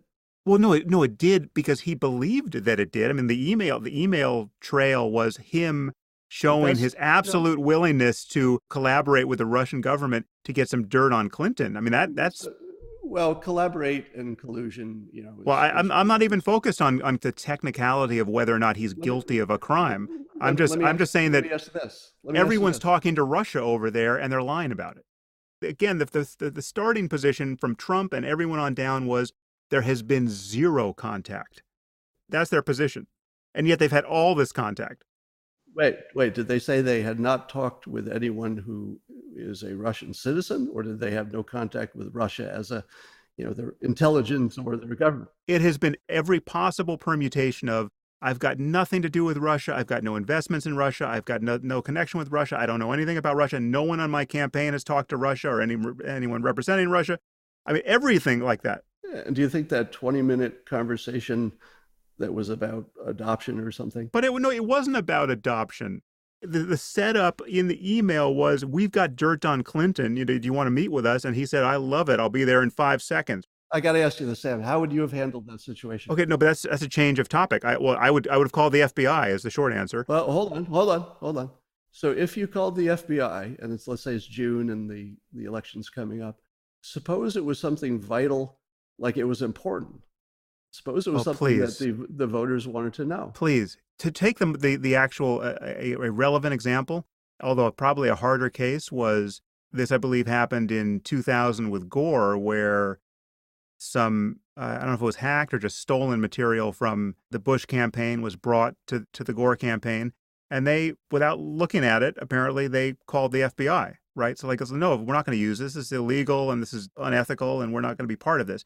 I'm not imagining that everyone who does, opposition research for presidential candidates has to be held to an ethical standard that I would hold myself to in my daily life. I don't have too many illusions about how dirty all of that gets. But here you have a known hostile foreign power intruding into our process, and that puts it completely out of normal opposition research. Let me tell you how I would have handled it in that same situation. I would have first gone to the meeting and found out what they had. I would expect that it would be nothing, because it's the sort of offer that you expect to be, exaggerated. So I would go there because my contact said I should, and I'm just, it's a personal connection of some sort. I would go there, I would listen. If it turned out to be important and something that law enforcement needed to know about, I would let them know, but I would also know what the information is first. Because here's the thing, if you turned it over to the FBI and it was something big, and I'm not saying it's likely that would be the case, but if it was something big, because that's how it was alleged, you would have put the decision for who became president of the United States into the hands of James Comey. Because he would decide, he would decide whether he's leaking it or announcing it. That would be his decision, because you've given the information to him. But this is neither. Let me just finish. If you also knew the information because you obtained it first, and then you said, "Oh my God, there's something fishy here," FBI get involved, then you also have maintained the option of letting the American public know this information if it was important. And I can't imagine as a voter that I wouldn't want to know important information. The important information here is that this concerted effort by Russia to influence our election in every conceivable way, through hacking, through propaganda, and those are quite distinct actions, I would grant you, but there's been a full court press to influence it to one end, to install President Trump, right? I mean, clearly none of this has been in favor of Clinton.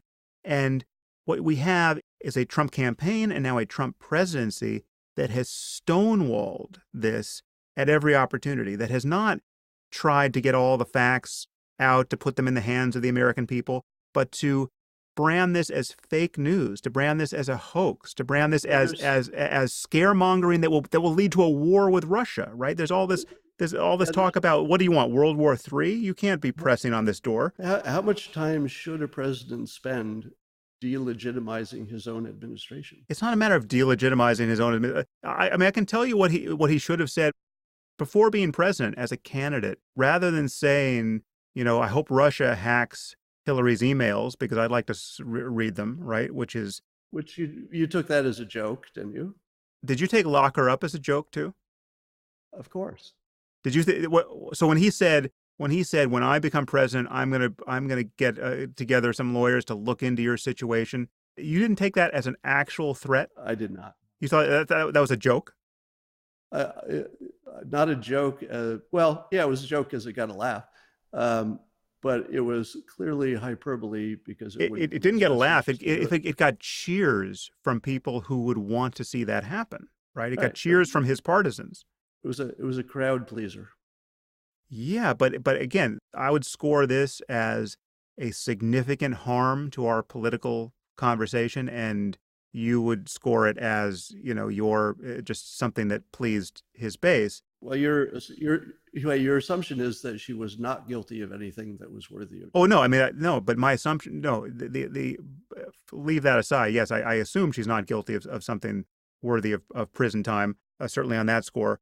But the violating the norm in our democracy, I mean, threatening that if you win the presidency, you are going to lock up your opponent, that is in disastrously bad taste at a minimum for what it is to have to function as a stable democracy and a peaceful transition of power. I mean, that's just way beyond the pale. I believe that for a different kind of candidate, I would definitely agree with you pretty strongly. In the context of President Trump, who is well known by all observers to say stuff like this, it does come across differently to me. Okay, so I just want to come back, and again, sorry, I'm being motivated by time constraints now, but I just want to come back to your point that we didn't really answer my question about how you perceive all of this entanglement with Russia. He basically claims he's got nothing to do with Russia. None of his surrogates have anything to do with Russia.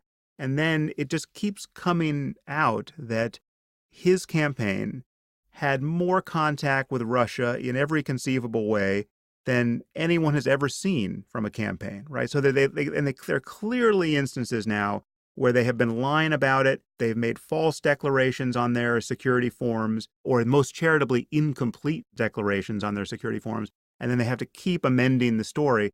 And I'm just wondering how you perceive this. I mean, this is just some kind of strange accident that just doesn't look good, or there's just an entanglement with Russia that is potentially meaningful and undisclosed?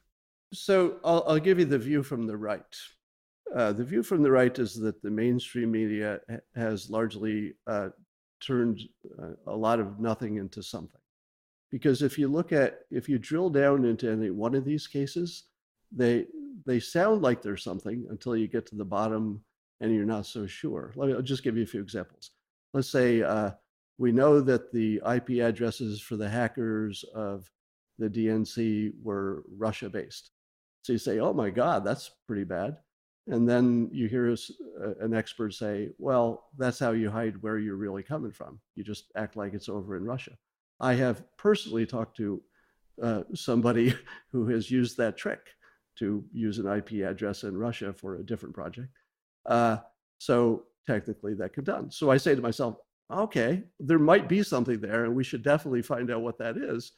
But on the surface, it doesn't mean anything. Because but what should mean something, again, this is analogous to what you're tending to do with climate science.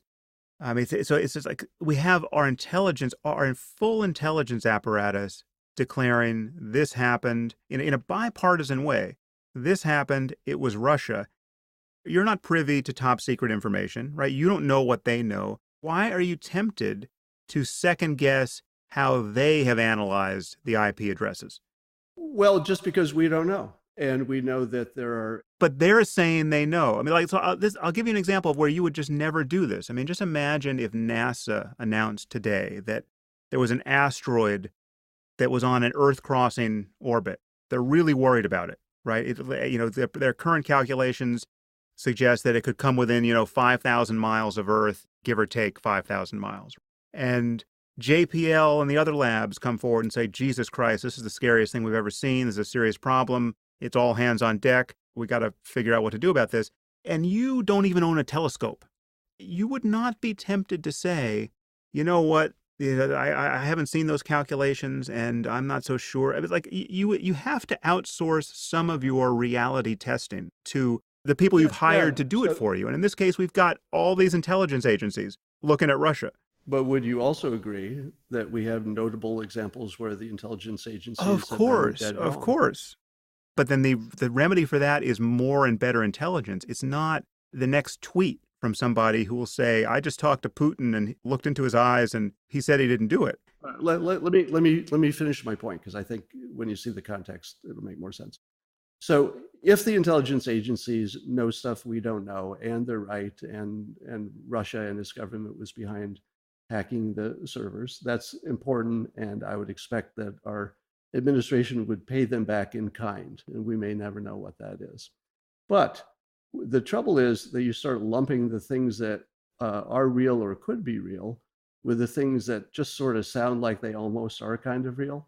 And then you start building this, well, when there's so much smoke, there must be fire. So the things that are less real, like the Don Jr. meeting, that really I would have taken, frankly. I would have taken that meeting just to get the information in case it mattered, and then I would have turned it over if that was the right thing to do, turned it over to the FBI or whoever. So I would have handled it the same way. And I would think any seasoned business person would also handle it the same way. But then again, you're wandering off the actual thing I'm asking about, which is not so much evaluating the quality of the intelligence about Russia. It's the fact that we have an administration, we have Trump and everyone below him consistently representing the fact that they've had no contact with Russia, or no contact that they remember with Russia.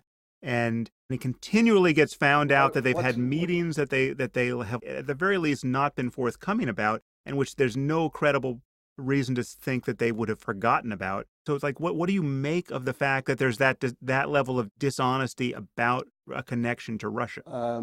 So let's take some of those examples where we know for a fact that there were contacts. You're thinking about General Flynn? I'm just thinking about all of it. Sessions, Flynn, Don Jr., the investments that we know happened that Trump is lying about. I mean, we've got the Sun saying that they've got massive investment from Russia.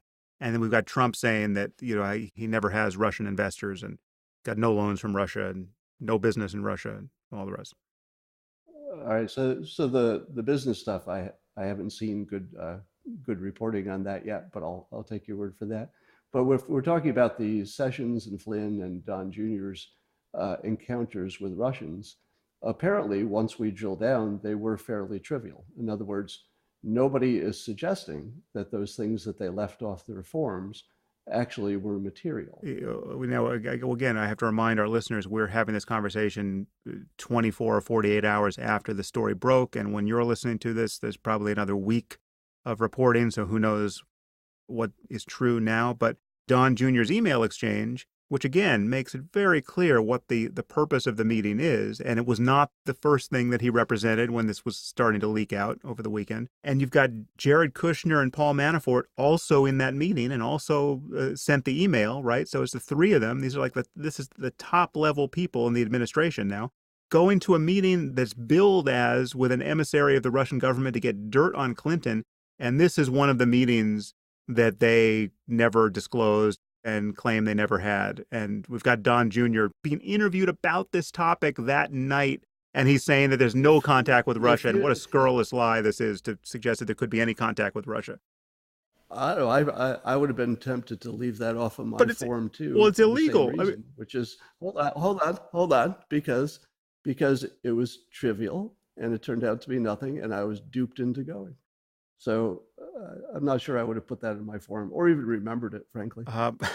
Okay. Well, again, to watch this interview with Don Jr., which we know came immediately after this email exchange and meeting, is to be in the presence of someone who is absolutely lying about something they must remember, right? There's just no way this is unforgettable. I mean, it's like me just, getting on television saying I've never spoken to Scott Adams in my life. I mean, there's just no way to do it. So Sam, he didn't say I didn't Yeah, watch whatever you you saw, should look but at it. I'm pretty sure he didn't say I haven't talked to Well, anybody well, who's well Russian, no, but it's just the because allegation was that the campaign has been in dialogue with the Russian government and that there's the Russian influence here, right, and and that example was him not being in well, dialogue with no, no, anybody. no. He was just fooled about the nature of a meeting. Please. All right. We unfortunately are out of time, and I will let our listeners adjudicate what sort of progress we made or didn't make. But the thing I most appreciate about this conversation is the tone and mutual goodwill, and the fact that you went down this rabbit hole with me. And the goal here obviously is better understanding of ourselves and the world, and how we can get to a good place. And I just think more of what are in fact very fraught and very hard conversations need to be had in this spirit of being willing to meet with goodwill and just hash it out. I would say the same. I think you're a force for good, and I've been a big fan for a very long time. And I love what you do, and I love that you would have this conversation. Cool. And I should say there are many things. I mean, I said this at the top, but though we sound like we disagree about everything here, the moment we would make a lateral move onto other topics, we agree about so many things. I know, just having read enough of your book, I know we agree about things like free will and the point you raised about goals versus systems. I mean, all of that's very interesting and could be the topic of a very fruitful conversation. And I would go so far as to say that when you read my new book, Win Bigly, about persuasion and about the election, that the gap between us will close substantially. Well, I look forward to that, Scott, and I wish you all the best with what you're doing. And just give people your Twitter feed or whatever else you want them to know about where to find you online. That's at Scott Adams Says, Cool. Twitter. Well, thank you, Scott. To be continued. All right. Thank you, Sam. If you're enjoying the Waking Up podcast, there are many ways you can support it at samharris.org/support. As a supporter of the podcast, you'll get early access to tickets to my live events, and you'll get exclusive access to my Ask Me Anything episodes.